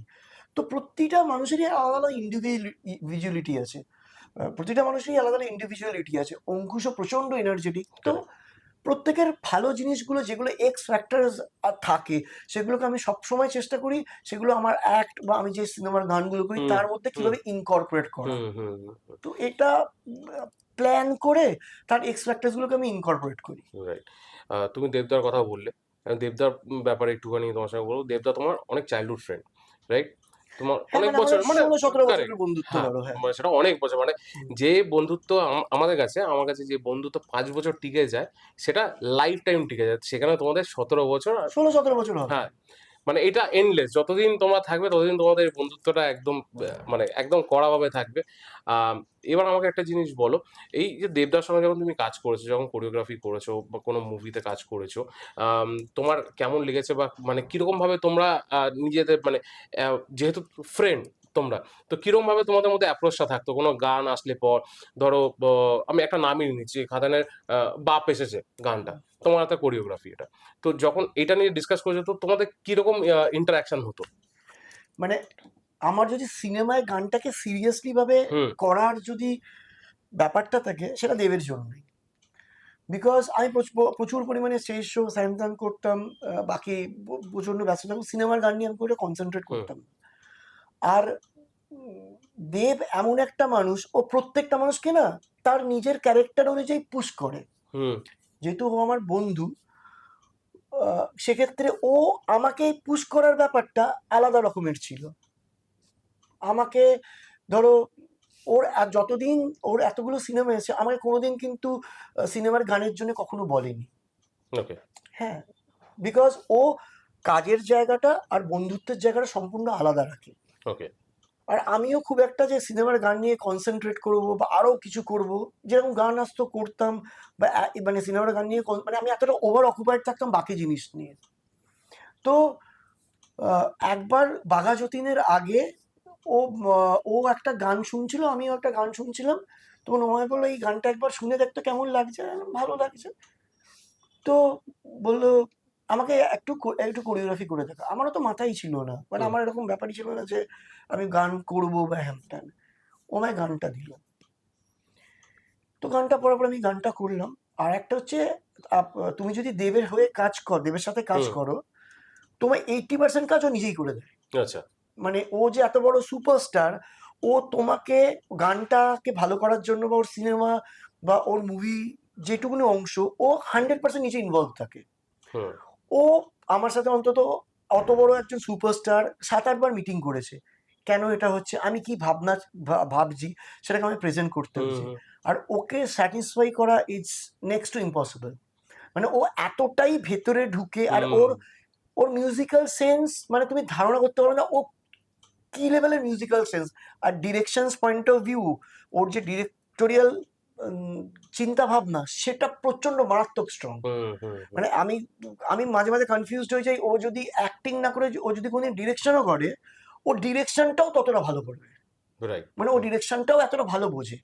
তা তুমি কোনো একটা জায়গা পাবে না যেখানে তুমি দেবকে মানে ফাঁকি দিয়ে বেরিয়ে যেতে পারবে। হুম মানে ও প্রতিটা জিনিসে এতটাই স্পেসিফিক ওয়েতে করে। তো সেটা করতে গিয়ে অনেক আমারই প্রবলেম হচ্ছিল যে এটা করলে এই হয় ওই হয়, মানে স্পেসিফিক্যালি। তারপরে করে গানটা হলো, সেই গানটা হওয়ার পর ওর পছন্দ হয়েছিল। তো যখন গানটা এডিট হয় তো আমি প্রচণ্ড টেনশন করছিলাম যে কি হয়েছে। আমি গানটা পাঠালাম, পাঠিয়ে তখন আমি ফোন করলাম, কি রে গানটা দেখেছিস? আমার খুব খুব একটা, যেহেতু ও খুব ফাজিল বেসিক্যালি, খুব গুরুগম্ভীর আমি ভাবে ওই বললো। জায়গাটায় আসছিলামই, হ্যাঁ, খুব তুমি বলে গুরুগম্ভীর হয়ে, দিয়েছো। গুরুগম্ভীর হয়ে হ্যাঁ বুঝতে বললো। পেরেছি। আর ওনা প্রফেশনালি পুরো একটা আলাদা ব্যক্তিত্ব, হুম হুম হুম আর পার্সোনালি আলাদা একটা হুম হুম ব্যক্তিত্ব। ও কাজটাকে বেসিক্যালি ওয়ার্শিপ করে। রাইট আমারও হয়তো সেম কিছু, মানে আমাদেরও মিল আছে বলেই আমাদের কারেক্ট এ একদম হয়। একদম হ্যাঁ, তো আমি তো খুব ভয় খেয়ে গেছিলাম বেসিক্যালি, হুম যে কি কি বলবে ও, কি বলবে না বলবে, মানে রীতিমতো মানে আমি টেনশন, আমার হাত পা ঘেমে গেছিল বেসিক্যালি, যে গানটা কি হবে না হবে এরকম অবস্থায়। তো গেল ওর তখন, মোস্ট প্রবাবলি ওর একটা সিনেমার কিছু একটা ইন্টারভিউ দিচ্ছিল বাড়িতে। আচ্ছা তো আমি গেলাম, আমি বাইরে বসেছিলাম, ইন্টারভিউটা শেষ হওয়ার পর এলো। তো আমি চুপ করে বসেছিলাম। ও কথাই বলে যাচ্ছে, এবারে ইয়ার কি মারছিল কথা, মানে হুম কথাই বলেছে অন্য লোকের সাথে। আমার আরো প্যালপিটেশন বাড়তে শুরু করে দিচ্ছিল যে কিভাবে, মানে ওর মনে নিশ্চয়ই পছন্দ হয়নি, তার মানে কি করলাম আমি, মানে এরকম, মানে হয় না, ওভার থিঙ্কিং এর একটা অন্য জায়গায়, মানে অন্য জায়গায় পৌঁছে গেছিলাম, মানে আচ্ছা আরেকটু হলে হার্ট ফেল করে যাওয়ারই জায়গা। হঠাৎ করে উঠে আমাকে জড়িয়ে ধরলো, বললো, তুই গানটা ভালো করেছিস, তুমি যদি বলতে পারো যে পাওনা কি, হুম মানে যে মানুষটা তোমার খুব কাছের মানুষ, যে মানুষটার সাথে হুম বন্ধু হিসেবে সারাক্ষণ ইয়ার্কি সাবলেও মারছি, বা কাজের জায়গায় আমি সবসময় মনে করি he is a biggest superstar, right one of the biggest superstar. আমি সেটাকে মেনটেনও করি। কারেক্ট বন্ধুত্বের জায়গাটা আলাদা, আর কাজের জায়গায় ও যে জায়গায় করে, সে মানে যে জায়গায় বিলং করে, সেই জায়গাটাও আমি মেনটেন করি, যে ওর একটা কথা বা ওর জিনিসটা আমার কাছে খুব ইম্পর্টেন্ট। একদম একদম হ্যাঁ, তো সেটা আমাদের বন্ধুত্বের মধ্যে আসে হুম না, হুম প্রফেশনাল জায়গাটা সম্পূর্ণ আলাদা আমাদের। তো যখন ওই কথাটা বললো, তখন অবভিয়াসলি একটু ভালো লাগারই জায়গা। মোমেন্টটা আমি খুব, মানে করেছিলাম, আহ, আনন্দ পেয়েছিলাম, আর খুব করেছিলাম। তারপরে যেরকম মজা করতেও, অ্যাজ দেব ইজ দেব, যেরকম মজা তো করতে তুমি শুরু করে বলছো দেয়। আরেকটা জিনিস তোমার কাছে আমার জিজ্ঞেস করার আছে। তুমি তো প্রায় 20 বছরের উপরে তুমি ইন্ডাস্ট্রিতে রয়েছো। বেশি হবে, বেশি হয়তো বলো 20 বছর প্লাস। 20, তো হ্যাঁ। তুমি মানে 3টে জেনারেশন আই গেস দেখেছো। তুমি প্রসেনজিতের একটা জেনারেশন দেখেছো, তুমি তারপর জিতের একটা জেনারেশন দেখেছো, তারপর তুমি দেবের একটা জেনারেশন দেখছো। হ্যাঁ। মানে যদি জেনারেশন ওয়াইজ যাই আমি, তো দেব এন্টারটেনমেন্ট ভেঞ্চার্স আসার পর কতটা রেভলিউশন নিয়ে এসছে এই ফিল্ম, ডান্সিং, তারপরে আইটেম সং। আগে তো আইটেম সং আসতোই না। একটা টাইমে তো শুধু যে গানগুলো আমরা দেখতাম, সেই গানগুলো মোটামুটি ধরে রাখো সেগুলো মানে সিনেমা ওরিয়েন্টেড হতো। হুম। আমাদের এই দেব ভেঞ্চার্স আসার পরে কিন্তু আমরা একটা এভলিউশন দেখেছি। তোমার মতে এটা কিরকম দেখো, আমি জায়গা একটা? যতটা বুঝি হুম সেই হিসেবে বলছি, আমার মনে হয় প্রতি 5 বছর বা 6 বছর বাদে বাদে না মানুষের টেস্ট চেঞ্জ হয়। কারেক্ট আর দেব, আমি পার্টিকুলার দেবের কথাই বলছি, আর দেবের টিমের কথা হুম বলছি, যেহেতু ওই টিমের মধ্যে আংশিক পার্ট হয়তো আমিও হুম করি হুম বা যাই হোক, ওর টিমটা অনেক বড়। দেব বেসিক্যালি মানুষ কি চায় হুম সেটাও খুব ভালো বোঝে, বা 5 বছর বাদে মানুষ কি চাইছে সেই আর হুম এন ডি, সেই রিসার্চ ওয়ার্কটা ও খুব হুম স্ট্রংলি করে। মানে নিজে অত বড় একজন সুপারস্টার হয়েও সেটা খুব করে। মানে আমি বলতে পারি, মানে আজ পর্যন্ত আমরা যতক্ষণ আড্ডা মেরেছি, তুমি বিশ্বাস করবে না, আমাদের আড্ডার টপিকই হচ্ছে সিনেমা। আমার তো মনে পড়ে না যে আমি কোনোদিন এই সিনেমা আর ক্রিকেট খেলায় আমরা কত রান করেছি, কে হেরে গেছে, তুই আউট হয়েছিস, আমি আউট হয়েছি, এই কথাটা আর বাকি সিনেমা ছাড়া হুম, আমরা কোনোদিন অন্য কোনো জিনিস নিয়ে কথা বলেছি। হুম, মানে আমার মানে এত বছর আমার সাথে তো হয়নি কখনো, শুধুমাত্র সিনেমা। আর এখন আমরা প্রচুর পরিমাণে সবাই যখন আমরা ফ্রি থাকি তখন ক্রিকেট খেলি। correct. ওই ক্রিকেট খেলার জায়গাটা হচ্ছে যে কে আউট হয়ে গেল, কে চুরি করলো, যেমন ছোটবেলার বন্ধুদের মধ্যে হয়, সেইটুকুনি জায়গা। এই পুরোটাই ওর সিনেমার মধ্যে থাকে। এবার যখন একটা মানুষ ঘুম থেকে উঠেও সিনেমার মধ্যে থাকে, মানে আমি কি বলবো, যখন ও মানে স্নান করতে যায় তখনও ও মানে সিনেমা নিয়ে ভাবে। এবার যখন ঘুমোয় খায় দায় পুরোটাই ও সিনেমা নিয়েই ভাবে। হুম, হুম, তো ও ওই জায়গাটা ওর ভাবনা চিন্তাটাই এমন একটা জায়গায় নিয়ে চলে এসছে, যেটাতে ও মানে ও বুঝতে পারে মানুষের পালসটা কি, মানুষ কি চায়, মানে এই মুহূর্তে মানুষ কি চাইছে, হুম, আবার 2 মাস বাদে মানুষ কি চাইছে, 5 মাস বাদে কি চাইছে, সেটার উপর বেস করেই মনে হয় ওই জিনিসটা করে বলে। তাই জন্য যখন যে জিনিসটা করণীয় সেটা হয়তো ও বুঝতে পারে, তাই জন্য হয়তো এখন মনে হচ্ছে ওর সিনেমায় গানগুলো দরকার, হুম, হুম, সেই জন্য গানগুলোকে মানে ইনকর্পোরেট করছে। কিছুদিন আগে হয়তো ওর মনে হয়েছিল যে গানগুলো হয়তো ঠিকঠাক এই সিনেমার চিত্রনাট্য অনুযায়ী নাচের গান দরকার নেই, হুম, তাই জন্য জোর করে কখনো নাচের গান ও করেনি। আচ্ছা, তো এটা স্ক্রিপ্ট অনুযায়ী বা ওর চিন্তা ভাবনা, আমি বললাম না ওর প্রচন্ড ভালো একটা direction point correct, of view correct. আছে, সেটার উপর বেস করে এই জিনিসটা করে। আর ও 5 বছর বাদে কি হবে সেটারও মোটামুটি প্ল্যানিং করা থাকে, হুম, যতটা আমি হুম, বুঝি। হুম। সে আমায় কখনো বলেনি, বাট আমি এতদিন হচ্ছে ওর এত মিশেছো তো এত মিশেছি, আমি বছর, হ্যাঁ। বুঝতে পারি যে আমাদের যেমন কি আমরা এই বছর কোনো একটা কাজ করলাম, এই বছর কাজটা হয়ে যাওয়ার পরে সামনে 2, 3, 4টে কাজ নিয়ে ভাবি। দেব কিন্তু আগে আরো 3 বছর বাদে কি হবে বা 4 বছর বাদে কি হবে, 5 বছর বাদে কি করলে সিনেমা বড় হবে, হুম, সিনেমায় কি কি পরিবর্তন আনা উচিত, গান কিভাবে হওয়া উচিত, কি করা উচিত, সেটা সম্পূর্ণ ওটা নিয়েও ভাবে। আর ওর মারাত্মক মিউজিক্যাল সেন্স, হুম। মানে ওর জন্য একটা কোনো ডান্সিং ট্র্যাক বানাতে গিয়েও মানে রীতিমতো তোমাকে কালঘাম ছুটতে হয়। সেটা আমি জানি। সেটা আমি আমি খবর পেয়েছি সেই জিনিসটা। আর মানে আমি হয়তো মিউজিক ডিরেক্টর যারা যারা ওর সাথে কাজ করে জানি আমি। তাদেরও হবে, মানে ওর আমি যতটা বুঝি যতটা জানি সেই হিসেবে বলতে ওর মিউজিক্যাল হুম, সেন্স হুম, হুম, মারাত্মক। হুম। কারণ আমি খাদান নিয়ে বলছি, খাদানেও আমার ২ একটা বন্ধু মানে ডিরেকশনে ছিল, গানও করেছে। আ তো আমাকে এসে বলতো, খবর দিত যে, "আজকে জানিস তো আজকে এই জিনিসটা আছে, এই জিনিসটা হয়েছে।" He is very perfectionist. মানে খুব পারফেক্ট ভাবে। পারফেকশনিস্ট আর মানে হুম। সোজা সাপটা জিনিসটা বোঝে। আরেকটা জিনিস জানো তো? আমি অবজার্ভ করেছি। আমি তো এত বছর ধরে সিনেমা দেখছি, ঘাঁটছি। উম তো আমি একটা জিনিস দেখেছি যে দেবদা এই প্রজন্মকে মানে আমাদের জেনারেশন বা ধরো একটু ইয়াং জেনারেশনকে খুব সাপোর্ট করে, খুব সাপোর্ট করে। আমি কেন বলছি? ওনার ট্যালেন্টকে সাপোর্ট করে। প্রচন্ড, প্রচন্ড। কেন বলছি? আজ পর্যন্ত কোনো আমি সুপারস্টারকে দেখিনি যারা কোনো ইউটিউবারের সঙ্গে কোল্যাব করেছে। আমি দেবদাকেই ১ম দেখেছি যে কিন্তু একটা ইউটিউবারের সঙ্গে কোল্যাব করেছে। এত বড় সুপারস্টার। তো সেই জায়গা তারপরে কিছু জিনিস আমি অবজার্ভ করেছি যেরকম খাদানের প্রমোশন, বেঙ্গল ট্যুর কেউ করেনি এর আগে। কেউ করেনি। তো সেই জায়গা থেকে আমার মনে হয়েছিল যে তুমি তো you are a very good friend of Dev. মানে এত বছরের তোমার কাছ থেকে আমার এক্সপেরিয়েন্স জানার ছিল।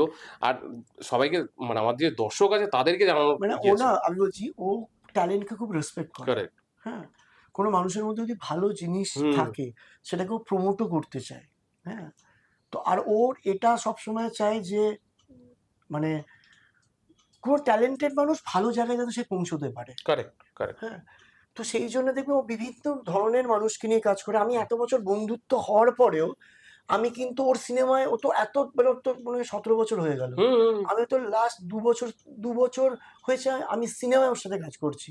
আমি তো 17 বছর ধরেই মানে ওর বন্ধুত্ব ছিল। হুম, ওর জায়গায় যদি অন্য অন্য কেউ থাকতো তাহলে আমার ট্যালেন্ট জাজ না করেও বন্ধু হিসেবে একটা কাজ দিয়ে দিত। হুম, বাট ও কিন্তু ট্যালেন্ট জাজ করে কাজ দেয়। মানে ওর রাইট। কাছে কাজ পেতে গেলে শুধুমাত্র একটাই জিনিস, সেটা if you are talented, correct. তুমি যদি এই কাজটার জন্য ফিট ইন করো, তুমি যদি পরিশ্রমী হও, তুমি যদি ডেডিকেটেড ওয়েতে কাজ করো, সেটা যদি ও বোঝে, ওর সামর্থ্যের মধ্যে যেটা রয়েছে ও নিশ্চয়ই মানুষজনকে দেয়। আর তুমি যদি প্রমোশনের কথা বলো, হি ইজ এ জিনিয়াস এই ব্যাপারে। একদম, একদম। মানে ও কিভাবে কোনো জিনিসকে প্রমোট করতে হয়, কিভাবে প্রমোট করলে মানুষের কাছে পৌঁছানো যায়, হুম, সেটা আমার মনে হয় এই মুহূর্তে দেবের থেকে ভালো কেউ জানে না। Correct. মানে আমি basic professionally as a dance director হয়ে বলছি, ও যেভাবে প্রমোট করে আর অন্য লেভেলে পরিশ্রম করে। মানে আমি আমাদের একটা শোজ চলছিল, আমি দেখেছিলাম সেখানে ও প্রমোশনে গেছে, এসে 4-5 ঘন্টা রিহার্সাল করেছে। অনেক ও যেহেতু পলিটিশিয়ানও, ওকে বিভিন্ন রকম কাজকর্ম থাকতে Correct. হয়, সেই কর্মের হয়তো চাপ রয়েছে। হুম একদিকে ফোনে কথা বলছে, ফোনে কথাবার্তা শেষ হলো, আমার অ্যাসিস্ট্যান্ট ওকে রিহার্সাল করেছে, রিহার্সালের মধ্যেখানে আবার একটা কোনো মিটিং করে দিচ্ছে, মিটিংটা শেষ করে আবার রিহার্সাল করছে, করে আবার ধরো ওর কোনো পলিটিক্যাল কোনো কাজকর্মের সাথে হুম কোনো হুম মানুষের হুম কথা বলছে। ও যে এত জিনিসকে ব্যালেন্স কিভাবে করে, মানে এটা না তুমি সামনে থেকে না দেখলে তুমি হুম মানে বুঝতে পারবে না। ও কারেক্ট প্রচন্ড ভাবে সব জিনিসগুলোকে না একদম হুম স্মুথ ওয়েতে ব্যালেন্স করতে পারে, মানে আর খুব তাড়াতাড়ি সুইচ করতে পারে। ইন দ্য সেন্স ধরো ও যখন রিহার্সাল করছে তখন ও মন দিয়ে 100% রিহার্সাল করছে, তারপরে ধরো অন্য কোনো একটা কাজ করছে, সেই কাজটাও মন দিয়ে করছে। আবার একটা কাজ, মানে একটা মানুষের যে একটা জায়গা থেকে আর একটা জায়গায় যেতে একটু তো সময় লাগে হুম বেসিক্যালি, হুম হুম সেটা কিন্তু ও ফাটাফাট করতে পারে কাজের ক্ষেত্রে, যেটা মানে মানে খুব কম লোকেরই হয়। মানে আমার তো ধরো একটা জায়গা থেকে আরেকটা জায়গায় যেতে it will take half an hours. মানে আমি একটা তোমার সাথে ধরো পডকাস্ট করছি, হুম এরপরে ধরো আমার ধরো প্রফেশনাল কোনো একটা মিটিং আছে, হুম সেই তো অন্তত আধ ঘন্টা তো একটা গ্যাপ থাকা দরকার। মাইন্ডটাকে রিফ্রেশ করে নিলাম, রিফ্রেশ মুডটাকে চেঞ্জ মানে আমি করলাম। আমি যেখানে যাচ্ছি তার প্রি হুম প্ল্যানিং করা। এক্স্যাক্টলি হুম দেবের ব্যাপার হচ্ছে দেব এখন একটা কথা এখন একটা জিনিস করছে, ইনস্ট্যান্টলি 1 মিনিট বাদে আর একটা জিনিস করতে দাও, ওর ব্রেনের মধ্যে তো ওই ক্যাপাসিটিটা আছে, ও করতে পারে। মানে মাল্টিটাস্ক একসাথে অনেক কাজ করতে পারে, ওটার ওর ট্যালেন্ট বেসিক্যালি। খুব ভালো লাগলো দাদা, তুমি মানে এত ইনসাইডার ইনফরমেশনস গুলো দিলে দেবদার ব্যাপারে বা ইন্ডাস্ট্রির ব্যাপারে। আমি তোমার কাছে একটা জিনিস বলবো এবারে, সেটা হচ্ছে আমার পডকাস্টে একটা নতুন সেগমেন্ট তোমার থেকেই শুরু করলাম, সেটা হচ্ছে একটা র্যাপিড ফায়ার। ঠিক আছে? তো র্যাপিড ফায়ার এমন করে জিজ্ঞেস করে কেস খেয়ে যাই, কেস খাওয়ানোর জন্যই আমি করবো এটা। ঠিক আছে, র্যাপিড ফায়ারও হবে, একটা একটু পাস দিয়ে কেস যাবে তো। পাস দিতে দেবো না আমি। আমি একটুখানি তোমাকে র্যাপিড ফায়ার একটু কেস খাওয়াতে দেবো, যাতে একটু ইন্টারেস্টিং হোক জিনিসটা। আচ্ছা ঠিক ঠিক আছে। আছে? তো ফার্স্ট কোয়েশ্চেন তোমার জন্য, দেব না জিৎ, কাকে কোরিওগ্রাফি করতে বেশি মজা পেয়েছো? দুজনকে দুরকম ভাবে, হুম প্রত্যেকটা মানুষের ইন্ডিভিজুয়াল একটা পার্সোনা থাকে, ক্যারেক্টার থাকে, সেই তার উপর বেস করে তুমি যদি বলো, তাহলে যখন জিতকে যখন আমি কোরিওগ্রাফ করি, তখন জিতের মতন করে কোরিওগ্রাফ করি, তাতে একটা আলাদা অবভিয়াসলি মজা আছে বা ভালো লাগা আছে। দেবকে যখন আমি কোরিওগ্রাফ করি তখন দেবের মতন করে করি, দেবের বিভিন্ন রকম এক্স ফ্যাক্টার্স রয়েছে, সেগুলোকে আমি এনহ্যান্স করার চেষ্টা করি। তো উম, এমন না যে এ কে করতে গিয়ে আমি ভালো লাগছে বা ওকে করতে গিয়ে ভালো লাগে, দুজনের সাথেই কাজ করতে আমার ভালো লাগে, দুজনের আলাদা আলাদা কোয়ালিটিস আছে, যার জন্য দুজনের সাথে কাজ করতেই আমার বেসিক্যালি ভালো লাগে। দারুণ। শ্রাবন্তী না মিমি, কে বেশি দ্রুত তোমার স্টেপ শিখতে পারে? আহ, সেক্ষেত্রে এই সেম জিনিসটাই বলবো, শ্রাবন্তী যেহেতু মানে শ্রাবন্তীর মধ্যে অনেক এমন খুব এনার্জেটিক আমার মনে হয়, মিমির মধ্যেও এনার্জি আছে, সেটা অন্যরকম ভাবে। আমার মনে হয় মিমি রোম্যান্টিক কোনো গানে বা এরকম কোনো জায়গায় মিমি অনেক বেশি কমফোর্টেবল, আর শ্রাবন্তী হচ্ছে কোনো একটু দুষ্টু মিষ্টি নটি কোনো জায়গায় যদি এরকম কিছু হয়, সেই রকম জায়গায় যদি হয় তাহলে শ্রাবন্তী অনেক বেশি কমফোর্টেবল। Right right. সব থেকে নাচ পাগল অভিনেতা বা অভিনেত্রী কে? নাচ পাগল অভিনেতা বা অভিনেত্রী কে তোমার মতে? তুমি যদি অভিনেত্রীর কথা জিজ্ঞেস করো তাহলে আমি বলবো মনামি। ওকে। মানে ও নাচটা নিয়ে মোটামুটি সবাই খুব ইয়ে থাকে, বাট ওর নাচটাকে আমার যেটা অ্যাজ এ কোরিওগ্রাফার বা ডান্স ডিরেক্টর দিকে মনে হয় ওর নাচটাকে নিয়ে একটুখানি অনেক একটু বেশিই প্যাশন। হুম হুম হুম হুম রাইট, আমরাও দেখেছি ওটা। হিরোদের ক্ষেত্রে উম, খুব টাফ কোশ্চেন হিরোদের হ্যাঁ একটু ক্ষেত্রে। তো টাফ হবেই, র্যাপিড ফায়ার তো। এটা র্যাপিড ফায়ার রইলো না বেসিক্যালি, হ্যাঁ তুমি এমন ভাবনা চিন্তা করতে করে বলছো। আরেকবার কোশ্চেনটা বলো। সব থেকে নাচ পাগল অভিনেতা বা অভিনেত্রী কে অ্যাজ পার ইয়োর? দেখো নাচ পাগল তো যেমন আমি মেয়েদেরটা আমি একদম বলে দিয়েছো, হ্যাঁ। স্পেসিফিক্যালি বলে দিলাম। এখানে দেব আর অঙ্কুশকে আমি একই জায়গায় রাখতে পারি, কেন দেব যে কোনো কাজেতেই ও 100% দেয়, হুম আর অঙ্কুশও নাচের জন্য ভালো। তাই জন্য আমি যদি তুমি দেখো নাচের ক্ষেত্রে মানে দুজনেইকেই আমি সেম জায়গায় রাখবো। Point taken. এবার বলো, বাংলা সিনেমায় কোন গানে কোরিওগ্রাফি করতে চেয়েছিলে কিন্তু সুযোগ হয়নি? কোন গানে কোরিওগ্রাফি করতে চেয়েছিলাম? হুম খোকা বাবু যায় লাল জুতো পায়। আমার খুব ফেভারিট এটা। আচ্ছা, নাচের সময় কেউ যদি ভুল করে তাহলে তাহলে কি দেবরাজ দা রেগে যায় না হেসে দেয়? না, রেগে যাওয়ার তো কোনো কারণই না, আর হেসে দেওয়ারও কোনো কারণ না। রেগে যাওয়াটা মানে হচ্ছে তুমি, তোমার এটা কাজ, যে মানুষটা তোমার কাছে যে শিখছে সে না পারতেই পারে, হুম তো তোমার কোনো অধিকার নেই যে মানুষটা জানে না বা কম পারছে বলে তার উপর তুমি রেগে যেতে পারো। সেই পেশেন্স লেভেলটা বা ধৈর্যটা তোমার থাকা দরকার। আর কোনো মানুষ যদি না পারে, তার প্রতি যদি কোনো মানুষ হাসে, সে তাহলে প্রকৃত আর্টিস্টই না, সে মানুষ হিসেবেও কতটা ভালো আমি জানি না। কারণ আমরা তো রাইট। সব কিছু পারি না, সেটাকে তাদেরকে তাদের মতন করে হ্যান্ডেল করা আমার উচিত। ঠিক আছে, পয়েন্ট গিভেন। আমাকে বলো যে এমন কোনো অ্যাক্টর আছে যাকে নাচ শেখাতে গিয়ে তোমার মানে ঘাম ঝরে গেছিল এরকম?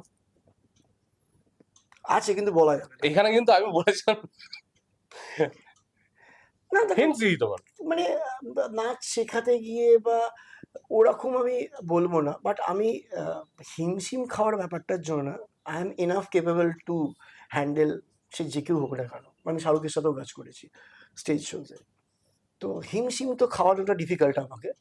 বাট আমার মনে হয়েছিল তখন প্রথম প্রথম আমার একটু অসুবিধা হচ্ছিল। আমার একটা অ্যাক্ট ছিল যেটা তাপস পাল স্যারকে নিয়ে, হুম ওনাকে দিয়ে পারফর্ম করাতে গিয়ে আমার একটুখানি নিজস্ব অসুবিধা হচ্ছিল। তার মানে এটা না যে তখন আমি হয়তো অনেক ছোট ছিলাম, সেই সময় আমার তো অত এক্সপিরিয়েন্স ছিল না, কিভাবে হ্যান্ডেল করতে হয় তখন জানতাম না। আজকে হয়তো যদি আজকে আমি যে জায়গায় রয়েছি সেই জায়গায় যদি হতো, এটা আমার কাছে খুব ইজি হতো, খুব ইজি ওয়েতে করতে পারতাম। হুম। ওই মুহূর্তে তখন আমার কাছে একটু ডিফিকাল্ট হয়েছিল। আর গানটাও আমার মনে আছে, Tapas Pal sir and Shatabdi ma'am, আধো আলো ছায়াতে একটা গানে পারফরমেন্স খুব ছিল, খুব খুব ভালো, সুন্দর খুব একটা ভালো। গান। বাট এই নাচ শেখার কথা বলতে আমি সেই ক্ষেত্রে এই ধরনের কোরিওগ্রাফি কি করে করতে হয় আমি সেটা জানতাম না। মাকুদি মানে পল্লবী হুম চ্যাটার্জি, হুম উনি আমাদেরকে শোটা দিয়েছে, তখন মাকুদি খুব বকতো এটা এইভাবে করতে হয়, এটা এইভাবে করলে হয়। সেখান থেকেও কিন্তু শেখা, মানে রাইট। অবভিয়াসলি মানে পল্লবীদির নামটা না বললে, এই ধরনের গানে স্টেজে হুম কিভাবে হুম কোরিওগ্রাফি হুম করতে হুম। হয় সেটা সত্যিই আমাদের ওই সময় অনেক দিন আগে কোনো রকম আমার আইডিয়াই ছিল না। তো আমি এই গাইডেন্সটাও কিন্তু খুব ভালোভাবে পেয়েছিলাম মানে পল্লবীর থেকে। বকাবকিও করেছে না, খুব ভালোও বেসেছেন। রাইট। এবার আমাকে বলো যে এটা খুব ইন্টারেস্টিং কিন্তু, হ্যাঁ, খোকাবাবু না টুম্পা শোনা, কোন গানটা শুনলে তোমার নাচ এমনি থেকেই চলে আসে মন থেকে? তুমি দুটো মানুষকে জিজ্ঞেস করো, একটা যদি সাধারণ মানুষ দেবরাজ ঘোষালকে জিজ্ঞেস করো না, যে, আমি দেবরাজ ঘোষালকে জিজ্ঞেস না করছি। কোন দেবরাজ, প্রত্যেকটা মানুষের দুটো সত্তা আছে। তুমি ধরো, মনে করো তুমি বাড়িতে রয়েছো। না, তুমি দুটো সত্তা আছে, আচ্ছা। একটা তুমি ডান্স ডিরেক্টর দেবরাজ ঘোষালকে যদি জিজ্ঞেস হুম। করো, আর আরেকটা হচ্ছে তুমি যদি নর্মাল দেবরাজ ঘোষালকে জিজ্ঞেস নর্মাল করো, দেবরাজ ঘোষাল। অবভিয়াসলি টুম্পা সোনা। বিকজ হচ্ছে আমি এমন আর্ট ফর্মে বিলিভ হুম করি যে আর্ট ফর্মটা পরিভাষা বা ভাষা যেটা, সেটা খুব সহজ সরল হবে, মানে যেটা সবাই করতে পারে। হুম আমি এমন কোনো আর্ট ফর্ম বা ডান্স ফর্ম বিলিভ করি না যেটাতে যারা ওই আর্ট ফর্মটা নিয়ে খুব শিক্ষিত তারাই বুঝতে পারে। আমি এমন কিছু ক্রিয়েট করতে চাই থ্রু মাই ডান্স ডিরেকশনস, থ্রু মাই কোরিওগ্রাফি, যেটাতে মানে একটা খুব মানে এই নাচের একজন বিশেষজ্ঞও বুঝতে পারে, আর যে একটা আইটি সেক্টরে কাজ করে একজন খুব বয়োজ্যেষ্ঠ লোক যে নাচ নিয়ে ভাবেই না, সেও যাতে দেখে ভালো লাগে, সেও যাতে কাঁধটা হাতটা তুলতে হুম পারে। হুম তো হুম। আমি এইরকম জিনিসেই বিশ্বাস করি। সেই ক্ষেত্রে তুমি যদি শুধু একটা নর্মাল মানুষকে জিজ্ঞেস করো, টুম্পা শোনা গানটা শুনে মনে হবে, কিন্তু তুমি যদি একটা মানে কোরিওগ্রাফার বা হুম ডান্স হুম। ডিরেক্টরকে জিজ্ঞেস করো, অবভিয়াসলি খোকাবাবু যখন হয়েছিল দেবকে অত ভালো লাগছে, দারুণ লেগেছে। যেভাবে বাবা ইয়াদব হুম। ওখানে কোরিওগ্রাফ করেছিল, যে স্ট্রাকচারে কোরিওগ্রাফ করা হয়েছে, অবভিয়াসলি দেখে তো মানে তখন তো ওটা মানে একদম অন্য লেভেলের অন্য ছিল, লেভেলে। অন্য লেভেলের হ্যাঁ, ছিল। তো অবভিয়াসলি তো না, ভালো তো আমরা লাগবে, আমরা যখন অ্যাজ আ অডিয়েন্স দেখেছিলাম তখন তো অন্য লেভেল লেগেছে, অবভিয়াসলি কেউ ওরকম প্রচন্ড ভালোভাবে একদম। বা প্রচন্ড ওয়েল থট, ওয়েল কোরিওগ্রাফ করা হয়েছিল। হুম অ্যান্ড বাবা Yadav has done a great job. ওই ক্ষেত্রে মানে দারুণ, আর দেব ফাটিয়ে দিয়েছিল একদম বেসিক্যালি। একদম একদম ওটার পরে তো লোকের মুখে মুখে ছিল খোকা বাবু হ্যাঁ আর লাল জুতো, হ্যাঁ আর ম্যাক্সিমাম মানে ওই টাইমে যারা ইয়াং ছিল তখন লাল জুতো পরেই বেরোতো সবাই। তো দ্যাট ওয়াজ ভেরি ইন্টারেস্টিং। আর সত্যি কথা এই র্যাপিড ফায়ারটা খুব ভালো হলো, যদিও র্যাপিড ফায়ারের মতো হয়নি, এবার এমন কোয়েশ্চেন তুমি আনসার কোয়েশ্চেন হয়ে গেল। করলে ভেবে বলতে হচ্ছে, র্যাপিড ফায়ারের মতন তোমাকে হবে না। ভাবার চান্সটাই দেওয়া উচিত ছিল না আমাকে। হ্যাঁ না, এটা ভাবতে হতো। আচ্ছা, এবার আমাকে বলো যে তোমার লাইফে একটা একটা দারুণ জিনিস ঘটেছে, একটা হিস্ট্রি তুমি ক্রিয়েট করেছো, সেটা হচ্ছে ফার্স্ট কোরিওগ্রাফার যে একটা অ্যাওয়ার্ড পেয়েছে। না, পাওনি? ফার্স্ট কোরিওগ্রাফার না, ওকে ওকে, মানে as a Bangali Bangali choreographer. Bangali choreographer. Obviously Baba Yadav না না, ফিল্মফেয়ার তা তো পেয়েছিস না, ন্যাশনাল লেভেল আমি বলছি। ন্যাশনাল লেভেল না, ফিল্মফেয়ার বাংলাতে বাবা আচ্ছা যাদব পেয়েছে, ন্যাশনাল আচ্ছা, লেভেলে পাইনি যতটা আমি হুম জানি। বাট অ্যাজ এ বাঙালি হুম হিসেবে মানে আগে একটা মিথ ছিল কোরিওগ্রাফি করতে গেলে বম্বে থেকে নিয়ে আসো, মানে মিথটা হয়তো আমরা ওই লেভেলে নিজেদেরকে প্রুভ করতে হুম, পারিনি, বা আমরা হয়তো ওই সময় কেপেবল ছিলাম না, কারেক্ট, যে ক্ষেত্রে আমাদের উপর মানুষজন ভরসা করতে পারতো হুম না। এই মানে একজন ডান্স ডিরেক্টরের উপর বেস করে আমি এত টাকা খরচা করতে হুম পারি, হুম, সেটা তো আমরাই প্রুভ করতে পারিনি। কারেক্ট, তো সেই অর্থে যখন এই জিনিসটা হয়েছে তখন আমাদের যে কমিউনিটি তাদের থেকেও আমি প্রচুর পরিমাণে সাপোর্ট পেয়েছি। আর দেখো হিস্ট্রি কিছু হয় না, তুমি একটা ভালো কাজ করেছো, সেটা লোকের ভালো লেগেছে, সে ভালো লেগে ভালো লাগার জায়গাটা বড় হয়ে গেছে। আমি তো এটা ভেবে করিনি, আমি তো এটা ভেবেই করেছি দেবের মতন আমি এত বড় একজন সুপারস্টারকে পেয়েছি, যে সুপারস্টারকে না পেয়ে মানে আমি ভালো কতটা হবে হুম তার থেকেও আমার বেশি টেনশন ছিল, যদি এটা ক্লিক না করে লোকে বলবে দেবকে পেয়ে আমি কিছু করতে পারলাম কারেক্ট না। কারেক্ট কারেক্ট, সেই প্রেশারটা কিন্তু আমার হিউজ ছিল, বাট আমি প্রেশারটা নিইনি। হুম কিন্তু আমি গানটা যখন ভালো হয়ে যায় তারপরে আমার মনে হয়েছিল যদি কিছু একটু এধার ওধার হতো, লোকে বলতো যে এই গানটা এইরকম একটা অত বড় সুপারস্টারকে পেয়ে, ওই স্ট্রাকচার পেয়ে, আর দেব যখন নিজে পারফর্ম করে, পারফরমেন্সের সময় ছাড়াও প্রত্যেকটা মানুষকে যেভাবে হেল্প করে, যেভাবে সাজেশনস হুম দেয়, ওর এত বছরের এক্সপিরিয়েন্স থাকা সত্ত্বেও যদি গানটা হিট না হতো, হুম হুম, সেটা তো আরো আমার জন্য আরো টেনশনের ব্যাপার হয়ে যেত। Correct correct. বাট কারণ সেখানে দেবদার একটা ইমেজ রয়েছে, সেই ইমেজের জন্য মানে না ও মানে প্রত্যেকটা মানুষকে সিনেমাটার মধ্যে, হেল্প করে, হুম হুম ওর গাইডেন্স আছে, তারপরেও তুমি যদি কিছু করতে না পারো হুম, তার মানে তো ইটস কমপ্লিটলি ইয়োর ফল্ট বাবা। right, বিকজ ও মানে ধরো নিজে পারফর্ম করছে, এসে ফ্রেম দেখে যাচ্ছে, এই ফ্রেমটা এরকম করছিস, এই ফ্রেমের মধ্যে এটা অ্যাড অন করলে ভালো হুম লাগবে, ওর এত বছরের এক্সপিরিয়েন্স, সেই সাপোর্ট গুলো পাওয়া যাচ্ছে। তারপরেও তুমি যদি কোনো একটা জিনিস হিট না হয় হুম, তাহলে সেটা তো অবভিয়াসলি তো তোমার নিজেরই তখন খারাপ লাগবে না। তো সেই চাপটা ছিল, বাট আমি সেই চাপটা নিইনি, বা সেই চাপটা নিলে কিন্তু আমার জন্য ডেলিভার করাটা ডিফিকাল্ট হয়ে যেত। রাইট, তো আমি আমার মতন করে করার চেষ্টা করেছি, নিজের 100% দিয়েছি, গানটা ভালো লেগেছে, নমিনেটেড হয়েছে, গানটাতে পেয়েছি, অবভিয়াসলি ভালো তো অবভিয়াসলি লেগেছে, অবভিয়াসলি বাট আমাদেরও সেটা ভালো লেগেছে। সেটা আমার জন্য খুব অতীত, মানে যেটা হয়ে গেছে সেটা ভেবে লাভ হুম, নেই, মানে আমি খুব বিলিভ করি হোয়াট নেক্সট, সামনে কি আছে সেটার উপর বেস করে। তো বাট তুমি তো আমার নেক্সট কোশ্চেনটা তো বলেই দিলে, এবার হোয়াটস নেক্সট? সেটা না মানে প্র্যাকটিক্যালি হওয়ার পর জানতে পারাটা খুব ভালো, আমি বিলিভ করি। সামনে একটা টেলিভিশন চ্যানেলের, এটুকুনি বলতে পারি, টেলিভিশন চ্যানেলের একটা কাজ আছে, যে হুম কাজটায় দেব পারফর্ম করছে, সেই একটাকে নিয়েই আমরা মানে প্ল্যান করছি। আর এমনভাবেই প্ল্যান করছি কারণ অবভিয়াসলি ওর একটাই মেঘা অ্যাক্ট হবে, সেই অ্যাক্টের মধ্যে এমন কিছু এলিমেন্টস রাখার চেষ্টা করেছি, সেটা আমি বলবো না যে কেউ কোনোদিন দেখেনি, কম দেখেছি ওকে মানুষ, ওকে রেয়ার দেখেছে, ওকে, সেরকম কিছু জিনিস একটা প্ল্যান করা আছে। এছাড়া আমার কিছু ইন্টারন্যাশনাল প্রজেক্টের কথাও সামনে রয়েছে, সিনেমার কিছু গানও রয়েছে। কিছুদিন আগে আমি আর একটা গান করলাম, মানে মন মানে না বলে একটা সিনেমা হয়েছে, রাহুল হুম যেটাতে ডিরেক্ট করছে, তার একটা গান অলরেডি করা হয়েছে, আরও মনে হয় দুটো গান আছে, সেগুলো রয়েছে। কিছু কথাবার্তা চলছে সিনেমার ক্ষেত্রে, কিছু ইন্টারন্যাশনাল ইভেন্টস রয়েছে, তো এরকম হুম হুম হুম। রয়েছে। আমার না মাথায় একটা কোয়েশ্চেন খুব ঘুরছে জানো তো অনেকক্ষণ ধরে, তোমাকে জিজ্ঞেস করবো ভাবছি, যে দেবরাজদা তো কোরিওগ্রাফার, অ্যাক্টার কেন নিজেকে বানায়নি? তোমার যে অ্যাক্টারের লুকস রয়েছে, তুমি সেরকম গ্ল্যামারাস, তুমি তেমনি একটা পার্সোনালিটি ক্যারি করো সবসময় নিজের সঙ্গে, তো কখনো মনে হয়নি যে আমি কোরিওগ্রাফির সঙ্গে অ্যাক্টিংটাও করি?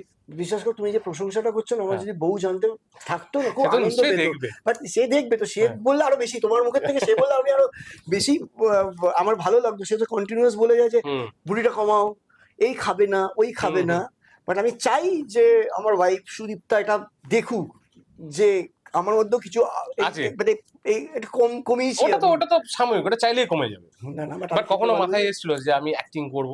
দেখো আমি না খুব মানে শর্টেড, হুম আমি জানি আমি কোনটা জানি হুম কোনটা জানি না। okay, অর্ধেক মানুষ না কতটা জানে আর কতটা জানে না, কতটা জানি আর কতটা জানি না, এটার মধ্যিখানে পড়ে যায়। হুম হুম আর আমি জানি কোনটা করলে আমি রেসে অনেকটা এগিয়ে যেতে পারি। হুম হুম আমার প্যাশন ছিল এটাই করা, আর এটাই আমি করছি। আমার এরপরে আমি প্রডিউসার হতে চাই, রাইট, প্রডিউসার হয়ে ডিরেক্টর হতে চাই, ওকে আমি ডিরেক্টর হয়ে প্রডিউসার হতে চাই না। ওকে, ডিফারেন্সটা একটু আমাকে বলো, যখন বললে এটা। বেসিক্যালি হচ্ছে ডিরেক্টর, তুমি যদি ধরো কোরিওগ্রাফার থেকে অনেকেই ডিরেক্টর হুম হয়েছে, হুম ডিরেক্টর তুমি যখনই হবে তখন তোমার মতন গল্প পেতে, তোমার মতন করে জিনিসটা বানাতে গেলে একজন প্রডিউসার লাগবে, প্রডিউসার দরকার। তার সাথে তোমার তো মতের মিলও না হতে পারে, তার সঙ্গে অনেক কিছুই মিলতে হবে। না মিল না হতে পারে, হুম তার চিন্তা ভাবনাটা আলাদা হতে পারে। একদম।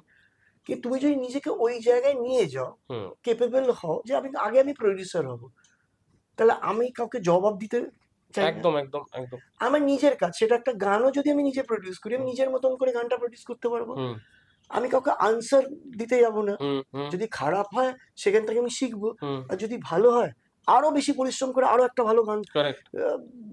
করার চেষ্টা করবো। হুম তো এটা আমার মাইন্ড সেট আপ, ওকে যে ওকে ইফ আমি যদি মানে অ্যাক্টার হওয়ার জন্য বা অ্যাক্টিং করার জন্য একটা তো ইচ্ছেও থাকে। হুম অবভিয়াসলি সিনেমার সামনে সবাইকেই ভালো মানে সবাই আসতে চায় সবাই basically। আসতেছে, হ্যাঁ। কিন্তু সেটার থেকে আমি এতটা অন্যান্য কাজে এত ওভার অকুপায়েড, হুম সেটাকে নিয়ে আমি ভাবার কোনোদিন সময় পাইনি, রাইট রাইট। বুঝেছো? আর আমি মনে করি আমি যেটা জানি সেটাকে যদি আমি আরো বেশি ব্রাশ আপ করি, এনহ্যান্স করি, হুম তাহলে আমি সেটাতে আরো ফ্লারিশ করব। কারেক্ট। অন্য জায়গাটায় আমি এক্সপেরিমেন্ট করতে পারি, হুম বাট সেটা হয়তো সেই সুযোগটা আমি এখনো আমার আসেনি বা সেই টাইমটা আসেনি। আর আমি যেহেতু প্রি অকুপায়েড বাকি এইসব জিনিসের জন্য, তো আমি অবভিয়াসলি এটা থেকে আমি এনহ্যান্স করা, এটা থেকে আমি নিজে আনন্দ পাই। ওকে ওকে। তো তাই জন্য আমি এটাতেই বেশি ফোকাস করি। দারুণ লাগলো দাদা। এবার তোমার কাছে একটা রিকোয়েস্ট করব। তুমি আগামী যে প্রজন্ম বা যে প্রজন্ম আজকে রয়েছে, ডান্সার্স যারা, তাদেরকে কিছু অ্যাডভাইস করতে চাও? আহ, আমি একটা জিনিসই বলবো, মানে তুমি কতটা ট্যালেন্টেড অতটা ইম্পর্টেন্ট না, তুমি কতটা ভালো না ডান্স করতে পারো, মানে ডান্স করো বা করো, সেটার থেকেও বড় হবে না তোমার ডেডিকেশনস। আমি যখন শুরু করি বিশ্বাস করে আমি কিচ্ছু নাচতে পারতাম না, আমি ক্লাস 11-এ হুম পা একটা জায়গা থেকে আর একটা জায়গায় পেতাম না, তার জন্য আমি খুব হিউমিলেটেড হয়েছি, হুম এই নাচতে পারে না এমন পারে না। বাট আমার জেদ ছিল, তো সেই জেদের জন্য আমি যেটা চাইতাম সেটা হয়তো আমি কিছুটা হলেও অ্যাচিভ করেছি, আর আমি যেটা চাই হুম সেটা আমি অ্যাচিভ করবোই। ডেডিকেশন, এটা পুরো ডেডিকেশন। ডেডিকেশনটা খুব ইম্পর্টেন্ট। আর না মাটিতে মানে পা রাখা, একদম মানে তুমি একদম। মানে তুমি এই তো আমি দেখছি এই শ্যাম আবার বললে আবার দেবের কথা চলে আসছে, ও হুম এত বড় একটা মানুষও নর্মাল লাইফ লিড করে, একদম সিম্পল লাইফ লিড হুম করে। তবে ডান্সারদের ক্ষেত্রে বলে এখানে এত সুযোগ আছে না, সুযোগ রয়েছে, চান্সেস রয়েছে এখানে না, একটু নাচতে জানলে বা একটু করলে না মানুষজন ভেবে পারে অনেক কিছু হুম জানছে। ডেডিকেশনস, হার্ড ওয়ার্ক, তারপরে তোমার স্যাক্রিফাইস, এই জায়গাগুলো না যার যত থাকুক, আমার মনে হয় এই জায়গাগুলো ট্যালেন্টকে বিট করে দেয়। রাইট। একটা মানুষ প্রচন্ড ট্যালেন্টেড বাট তার ডেডিকেশনস নেই, ডেডিকেশনস কম, নিজেকে একটা অন্যরকম অরা নিয়ে চলে, অন্য ভাবে সেটাতে কন্টিনিউ হয় না। কারেক্ট। সেই জায়গাটা খুব কম্পোজড হতে হবে। হুম তারপরে নিজে তুমি নিজের জায়গা থেকে তুমি নিজের কাজের ক্ষেত্রে তুমি ইউ আর দ্য বেস্ট জাজ। কারেক্ট। তোমার নিজের মধ্যে কোন জায়গাটা নেগেটিভ, কোন জায়গাটা প্রবলেমেটিক, এটা তোমাকে নিজেকে ইনভেন্ট করতে হবে। আমি কোনটা পারি না আর হুম কোনটা আমার প্লাস পয়েন্ট। তুমি যদি সব পুরোটা জানো তুমি কিছুই পারি না, তুমি তখন ডিমোটিভেটেড হয়ে যাবে। ঠিক ঠিক আর ঠিক। তুমি যদি জানো তুমি সব কিছুই জানো, সেটাও একটা জিনিস। এই ব্যালেন্সটা সেটা তো মাটিতেই পা পড়বে না। হ্যাঁ ব্যালেন্স করতে হবে, হুম যে তুমি কোনটা জানো আর কোনটা জানো না। এটা যদি তুমি একটু হলেও বুঝতে পারো, তাহলে তুমি যেটা জানো না সেটা ওয়ার্কআউট তুমি করতে করো, পারবে। হ্যাঁ। যেমন আমি সিনেমার ক্ষেত্রে অনেক কিছু জানতাম না, হুম তো আমি বুঝেছি না সিনেমাটা করতে গেলে এই জিনিসগুলো আমায় জানতে হবে। এ তো অনেক বেশি অনেক দিন ধরে আমি স্টেজ শোজই হুম, করতাম। হুম, তাই জন্য আমি ফোকাস করেছি। ভগবানের আশীর্বাদে তার জন্য আমি ফলও পেয়েছি। একদম, একদম। তো এটা জানতে হবে। মানে তুমি জানো না বলে গো মেনে বসে থাকবে বা কিছু হুম, মানে তুমি অ্যাকসেপ্ট করবে না। তোমাকে উইন্ডো ওপেন রাখতে হবে। সেটা তুমি যদি করো কলকাতাতে ফিল্ম ইন্ডাস্ট্রিতে ডান্সার্সদের বলো বা কোরিওগ্রাফারদের বলো সত্যিই ডিফিকাল্ট ভালো কিছু করার জন্য। কিন্তু হুম, এখন ওয়েজ এত খুলে গেছে, প্রচুর পরিমাণে জানাশোনা ডান্সার যারা বম্বেতে অনেক বড় বড় কাজ করে, হুম, আমারই হুম, জানাশোনা আমারই নিজেদের কিছু মানুষ তারা বম্বেতে ভালো ভালো কাজ করে, অপরচুনিটি প্রচুর রয়েছে। কলকাতাতেও এখন অনেক ভালো ভালো কাজ হচ্ছে, বাট তোমাকে নিজেকে কন্টিনিউয়াস মানে প্র্যাকটিসের মধ্যে থাকতে হবে, নিজের খামতিগুলোকে ভাবতে হবে, রিসার্চ ওয়ার্ক করতে হবে, তোমাকে বিভিন্ন তোমার বডিকে ঠিক রাখতে হবে। কেন কারেক্ট। ডান্সিংটা তো বলে dancers of the athletes of God. Hmm, তোমার যদি বডি ঠিক না হুম, থাকে, হুম, তোমার ফুড হ্যাবিট যদি ঠিক না থাকে, তুমি কখনো এটা অনেক দিন ধরে এটা তুমি কন্টিনিউ করতে পারবে না। সেটাতে কনসেন্ট্রেট করতে হবে। যদিও বা এই খাবারের ব্যাপারে আমি করি না, আমি বললাম যে আমি যেহেতু খেতে ভালোবাসি, হুম। বাট যতটা পারি চেষ্টা করি করার, যতটা করার আমি পারি না, কন্ট্রোল হয় না, আমি খুব খেতে ভালোবাসি। আর এগুলো করতে হবে। আর সব থেকে ইম্পর্টেন্ট হচ্ছে ডেডিকেশন। তোমাকে টাইম বার আর তোমাকে নিজের উপর বিলিভ রাখতে হবে। Right. মানে একটা শেয়ার করছি তোমার সাথে, একটা এক্সপিরিয়েন্স শেয়ার করছি। যখন প্রথমবার ফিল্মফেয়ার অ্যাওয়ার্ডস হয় না, তখন না কলকাতা থেকে কাউকে মানে ডাকতোই না, হুম, হুম, বম্বে থেকে সব টিম এসে করতো। তো সেম আমাকে এক আসে, জিৎ অনবোর্ড হলো। জিৎ আমায় বললো তুমি আমার একটা করো। সব বম্বে থেকে পুরো পুরো টিম কোরিওগ্রাফার নিয়ে আসতো, তারা করতো, তাদেরকে দেখতাম আমরা। তার পরের বছর থেকে আজ অবধি বম্বে থেকে কাউকে নিয়ে আসার দরকার হয়নি। এটা তো একটা এভলিউশন হয়ে গেল। বম্বে থেকে কাউকে একদম, নিয়ে আসার একদম। দরকার। আর আমি আমি এটা শুধু আমি না, মানে আমি এটা চাই হুম, যেমন সাউথের লোকজনেরা কারেক্ট। সাউথের কোরিওগ্রাফারদের দিয়ে কাজ হুম, করায়, কাজ করবে তারা কেপেবল বলে সেই জায়গাটা করেছে। আমি বা আমার কমিউনিটির লোকজনেরা এমন সেই জায়গাটা আমরা তৈরি করি নিজেদের পরিশ্রম বা ডেডিকেশনস দিয়ে, যাতে আমাদের এই জায়গাটা যাতে বাইরে থেকে না নিয়ে আসতে হয়। হুম। আমি আমার জায়গায় 100% সেটা করবো।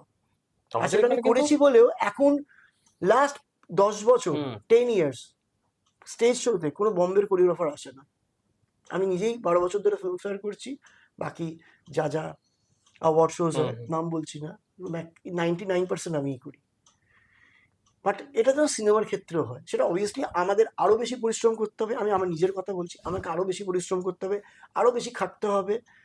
আরো কি করলে যেরকম বাংলা সিনেমার স্কেল যেভাবে বড় হচ্ছে হুম, এখন, আফটার নাম করেই বলছি আফটার খাদান, কারেক্ট।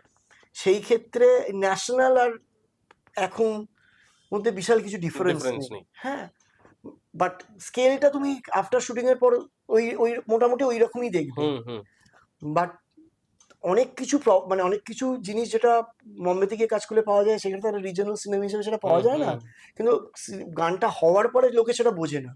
তো সেই জায়গাটাকে আরো বেশি পরিশ্রম করে কিভাবে সেই জায়গাটায় পৌঁছানো যায়, যাতে এটা মনে না হয় যে এখানে কোনো একটা মানুষ নেই, যার জন্য নেই বলে বম্বে থেকে আমাদের কাউকে ডাকতে হচ্ছে। হুম। আমি এটা ঘোর এগেনস্টে, স্টেজেতে এটা আমি করে দেখেছি।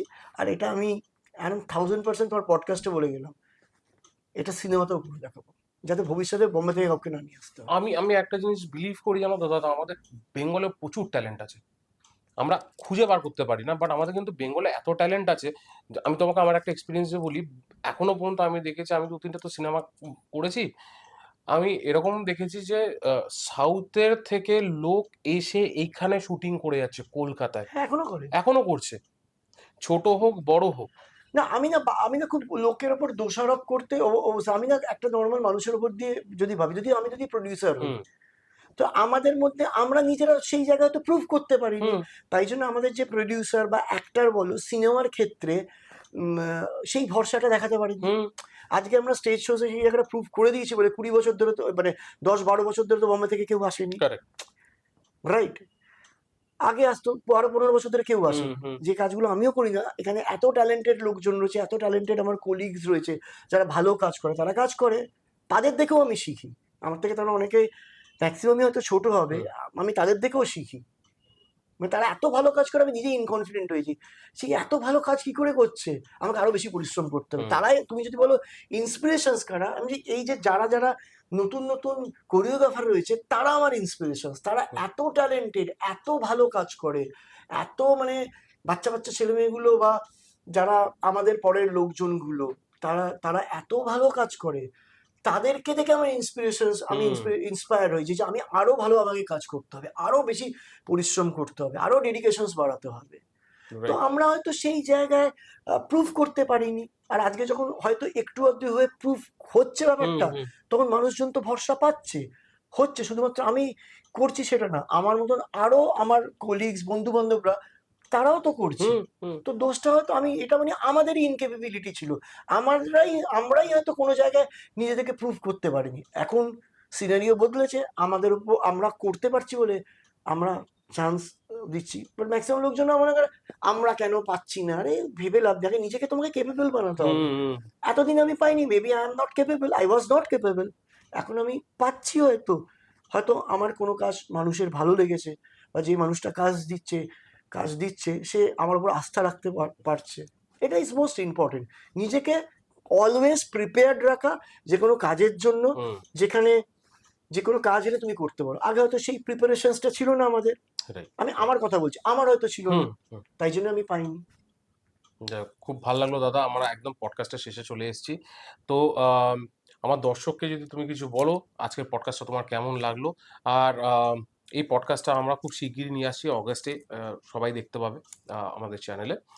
তোমার কেমন লাগলো এক্সপিরিয়েন্সটা বলো? আমার মানে বেসিক্যালি আমি পডকাস্ট ফার্স্ট টাইমই করলাম। হুম অন্যান্য সময় মানে একটা কনভারসেশন এমন হওয়া উচিত যে কনভারসেশনস গুলো মানে মানে আড্ডা মেরেও যাতে আনন্দ হুম হয়। হুম ফার্স্টে তুমি এমন একটা কমফর্ট জোনে আমাকে এনে দিয়েছো, যেখানে আমার মনে হয়নি আমি একটা পডকাস্ট বা একটা হেভি একটা হুম জিনিস নিয়ে আসছি। আমার মনে হচ্ছে আমার আমার আমার বন্ধু, আমার ভাইয়ের সাথে আমি আড্ডা মারতে এসেছি, আমি তোমার বাড়িতে এসেছি, হুম প্রাণ খুলে কথা বলতে পেরেছি। আর তোমার মধ্যে ওই ইজটা আছে, যেটার জন্য তুমি বেসিক্যালি কোনো ইন্টারভিউ নেওয়ার আগে তুমি তার প্রি প্রোডাকশনটা খুব স্ট্রং করে হুম রাখো। তাই তাই জন্য কি হয়, তুমি যে কোয়েশ্চেন্স গুলো করছো, সেই কোয়েশ্চেন্স গুলো শুধুমাত্র ভিউয়ার্স বাড়ানোর জন্য না, না তার সাথে একটা এস্থেটিক ভ্যালুও থাকে, হুম যেটা জানতে পারলে বা যেটা কনভে, যদি বাকি যদি 10টা লোকও বা 20টা লোকও তোমার পডকাস্ট থেকে যায়, তাদের যাতে উপকৃত হয়, উপকৃত correct। সেটা ভেবে তুমি কোয়েশ্চেন্স গুলো হুম করো। হুম হুম আমারও এখানে এসে প্রচন্ড ভালো লেগেছে। And you are so nice যে তুমি নাচের ব্যাপারেও এত ডেপথ নিয়ে ভেবে এই কোয়েশ্চেন্স গুলোকে হুম প্ল্যান হুম করেছো। মানে আমি তোমাকে থ্যাংক ইউ আরে না জানাতে দাদা, চাইছি যে তুমি আমাকে এখানে ইনভাইট করার আসলে জন্য। কি বলতো, ব্যাপারটা হচ্ছে কোথাও না ডান্স, এই ফ্যাক্টরটা মানে মিউজিক আর ডান্স, এই ফ্যাক্টরটা না আমার রক্তের মধ্যে রয়েছে। হয়তো বাই মানে আমার ভালোবাসা হয়তো মিউজিক, আমি করেছি, but my mom was a dancer, ও, দ্যাটস গ্রেট। ক্লাসিক্যাল ডান্সার, প্রচুর স্টেজ পারফর্ম করেছে। তো ছোটবেলায় আমিও নাচতাম, বাট এই তো দেখতে পাচ্ছ, ঠিক আছে, মিউজিক নিয়ে তারপরে চলে গেলাম।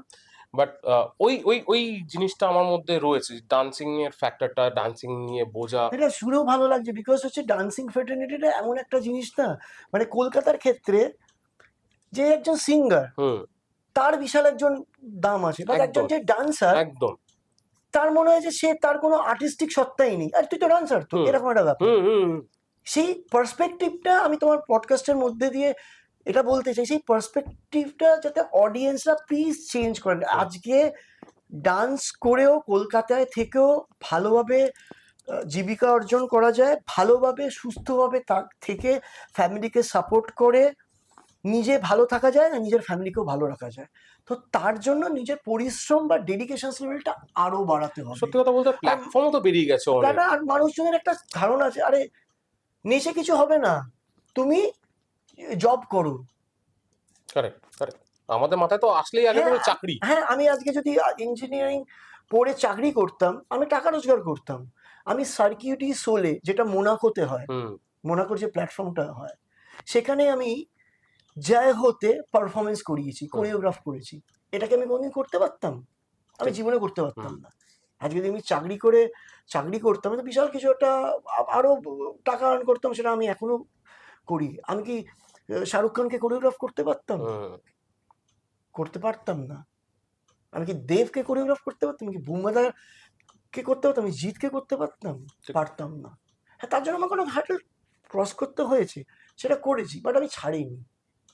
বাট আমি আমেরিকার গট ট্যালেন্টের যে দুটো মিউজিশিয়ানস, আমি নামটা ভুলে যাচ্ছি, আমি তাদের জন্য অ্যাক্ট কোরিওগ্রাফ করেছি মোনাকোতে গিয়ে। হুম, সার্কিট ডু সোলে হচ্ছে এমন একটা কোম্পানি যেখানে সারা বিশ্বের যত ভালো ভালো আর্টিস্ট রয়েছে, ধরো কেউ জাগলার, বেস্ট জাগলার, কেউ ধরো মানে অ্যাক্রোব্যাটস করে, সেই প্রত্যেকটা কোম্পানিকে ওখানে নিয়ে আসে। হুম, ওকে। তাদের নিজস্ব একটা স্টেডিয়াম রয়েছে, সেই স্টেডিয়ামে আমি একটা কোম্পানির জন্য নিয়ে গিয়ে আমি কোরিওগ্রাফ করেছি, পারফরমেন্স করেছে তাদের লোকজনেরা। সেটাকে আমি পারতাম করতে? হুম, এটা তো মানে স্বপ্নের থেকেও বড় পাওনা, মানে মানুষের ড্রিম দেখে। Correct, correct. তাহলে তো তুমি তোমার যদি মনোযোগ মানে মন দিয়ে তোমার প্যাশনকে যদি ফলো করো, তোমার প্রচুর হার্ডলস আসবে, প্রচুর বিভিন্ন রকম লোকজন আশেপাশে বলবে না তুই এটা করিস না, তুই এটা হ্যান করিস না, এটা করলে এই হবে, ওটা করলে এই হবে। হুম, সেটা না করে তোমাকে এগুলোকে সব সাইড করে দিতে হবে, তুমি তোমার লক্ষ্যে স্থির থাকতে হবে। আর টিভিতে মুখ দেখানোর জন্য বা সিনেমায় মুখ দেখানোর জন্য যদি এইটা কেউ নাচ গান করে, তার কিছু হবে না বস। এইটা এখন মানে এটাই বলতেই যাচ্ছিলাম যে অনেকে আছে মানে শুধু বাড়ির আমি দেখি স্টুডেন্টের বাবা হুম, মারা বলছে, আপনি ডান্স করছেন, আমার ছেলে কি টিভিতে এই মানে সামনে আসবে তো? হুম, আরে সে শিখলোই না, জানলোই না, তাদের এক্সপেকটেশন, বাচ্চাটার এক্সপেকটেশনটাকে হাই করে দিচ্ছে। হুম, সে বেচারি আরো প্রেশার, একে হচ্ছে স্কুলের প্রেশার, নাচটাকেও যে তার তার ভেতরে যে ক্রিয়েটিভ অ্যাসপেক্ট গুলো ছিল সেটা ভুলে গিয়ে তার একটা কাজ হয়ে গেছে, হুম, আমায় করতেই হবে। সেখান থেকে কোনোদিন ভালো কিছু ক্রিয়েশনস বেরোতে পারে না। তো এইগুলো করলে তো হবে না, ঠিক, ঠিক, ঠিক। এগুলো তো করলে তাহলে হবে না। আমাদের হুম, বেলায় এটা ছিল না, বাবা মা জানতো না যে ডান্স করছি, আর জানতো পড়াশোনাই করছি, খেলাধুলো আর সাথে সাথে এই নাচ একটু আধটু করতাম। যখন জানতে পারলো, দু একটা লোক চিনলো, জানলো, বলেছিল পড়াশোনাটা শেষ করে তুই তারপরে যা ইচ্ছে কর, তাই করেছি। বিশ্বাস রেখে যদি আমার বাবা মা বলতো না তোকে পড়াশোনাই করতে হবে, এই করতে হবে, না তোকে চাকরিই করতে হবে, তাহলে আমি তোমার সাথে বসে তুমি আমার এই ইন্টারভিউটাও নিতে হুম, না, হুম, না আমি এতগুলো লোকজনের সাথে কাজ করতে পারতাম না, আমার একটা কোম্পানি আছে যে কোম্পানিতে ৩০-৩৫ জন মানে লোকজন, ডান্সার্স যারা আছে তারা কাজ করে, আমি আমার কোম্পানিও খুলতে পারতাম না, না আমি এত দেশ বিদেশের শো বা এত কিছু করতেও পারতাম কারেক্ট, না। কারেক্ট, তো কারেক্ট। এটা তো এটা আমি তো এই সুযোগটা আমার বাবা মা দিয়েছিল, হুম। বলেছিল পড়াশোনাটা করে করো। না, না, সব ঠিক, বাবা মাই ঠিক, চায়। ঠিক, ঠিক। এটা তুমি হলো তুমিও এটা আমিও একই আমিও মত। এটা করতাম, কিন্তু আমি বাধা দেয়নি, আর কোনদিন এটা প্রেশার করেনি যে তুই এটা করলে তুই হুম, সিনেমায় দেখতে পাবি তো, এ পাবি তো, ওইটা হবে। এইগুলো জন্যই আরো একটা রিয়েলিটি শোতে আসছে, এসে আগে মানে একটা মুখ দেখাতে হবে, তার ওটাই সেট অফ মাইন্ড। আগে ডান্স করতে আসছে, সে ডান্স শিখছে কি জানি না, আমি যদি একটা সিরিয়ালে চান্স পেয়ে যাই, আমি যদি একটা অ্যাক্টিং এ চান্স পেয়ে যাই, তার মাইন্ড সেট আপ এটা। হুম। তারা তো যদি একটা বেসিক জায়গাটা আমি ডান্সিং এর জায়গাটাও দেখি, সেখানে তো তারা কনসেন্ট্রেট করতে পারছে না, তো তারা কি করে মানে সার্ভাইভ একটা করবে? জায়গায় ফোকাস না করলে পর তো তোমাকে মাল্টিপল প্রত্যেকটা একটা হবে না। জায়গায় স্টেপ হুম। আছে না, একটা স্টেপ বাই স্টেপ তুমি এগিয়ে যেতে আর হবে। সময় লাগে। সবকিছুতে সময় লাগে। শর্টকাট মানে বলে কিছু নেই লাইফে। ম্যাক্সিমাম লোকজন এটাই ধারণা। হুম। শর্টকাট বলে যারা আজ আজ পর্যন্ত শর্টকাট নিয়েছে দেখো ওই ১ টা বছর ১.৫ টা বছর তারপরে কিন্তু তাকে আর খুঁজেই পাওয়া যায় না। হ্যাঁ, কিন্তু এই তাই কিন্তু ম্যাক্সিমাম লোকজন আর যারা হুম। ট্যালেন্টেড তারা ঘষে মেজে কোথায় কোথায় চলে যাচ্ছে। কোথায় যাচ্ছে? সুযোগ তো আছে। কেউ তোমার জন্য থালা ভরে খাবার নিয়ে এসে কেউ থাকবে দেবে না, না। তুমি নিজের খাবার তোমাকে নিজেকে অর্জন করতে একদম, হবে। একদম। আর সেটা তুমি যদি না পারো তাহলে তাহলে বাকিদের আর তোমার মধ্যে কোনো ডিফারেন্স নেই। একদম, একদম, একদম। সেটাই ব্যাপার। দেবরাজদা থ্যাংক ইউ সো মাচ আজকের থ্যাংক ইউ ভেরি মাচ। পডকাস্টে আসার জন্যে। আর একটা ছোট্ট আমাদের তরফ থেকে ওরে একটা বাবা, উপহার। ঠিক আছে? আমার এই টিআরসি একটা ছোট্ট চ্যানেল যে থ্যাংক ইউ। চ্যানেলটার পক্ষ থেকে তোমাকে আমি দিলাম। না, ছোট কিছু হয় না, মানে কোনো মানুষ যখন শুরু করে, শুরু করাটাকে আমাদের অ্যাপ্রিসিয়েট করা উচিত। কোনো মানুষের শুরু করাটা ইম্পর্টেন্ট, বড় করে শুরু করা বা ছোট করে শুরু করা, আমি এটার খুব একটা মানে বিলিভ করি না বেসিক্যালি। তুমি শুরু করেছো, আর তুমি যেটা করছো সেটা মন দিয়ে করছো, তুমি হুম। এমন এমন সাবজেক্ট বাছছো যে সাবজেক্টগুলো অনেক কিছু অজানা জিনিস যেগুলো মানুষের কাছে পৌঁছে দিচ্ছ, you are doing great work. Thank you তাই দাদা, থ্যাংক ইউ। কংগ্রাচুলেশনস। আমি আশা করি তোমার পডকাস্ট চ্যানেল টিআরসি পডকাস্ট হ্যাঁ, চ্যানেল প্লিজ আপনারা দেখুন, আর ওকে সাপোর্ট করুন। ও এমন ভালো ভালো কন্টেন্ট নিয়ে আসে যে কন্টেন্টগুলো আপনারা জানলে আপনারা নতুন কিছু জিনিস জানতে পারবেন। আর ওকে প্রচুর ভালোবাসা দিন। প্লিজ ওর চ্যানেলটাকে সাবস্ক্রাইব করুন। Thank you very much. Thank you. আমরা আবার একটা নতুন পডকাস্ট নিয়ে আসবো সামনের শুক্রবার ঠিক রাত 7টার সময়। আর আজকের পডকাস্টটা আপনাদের কেমন লাগলো অবশ্যই কমেন্টে কিন্তু জানাতে হবে। আর দেখা হচ্ছে সামনের সপ্তাহে।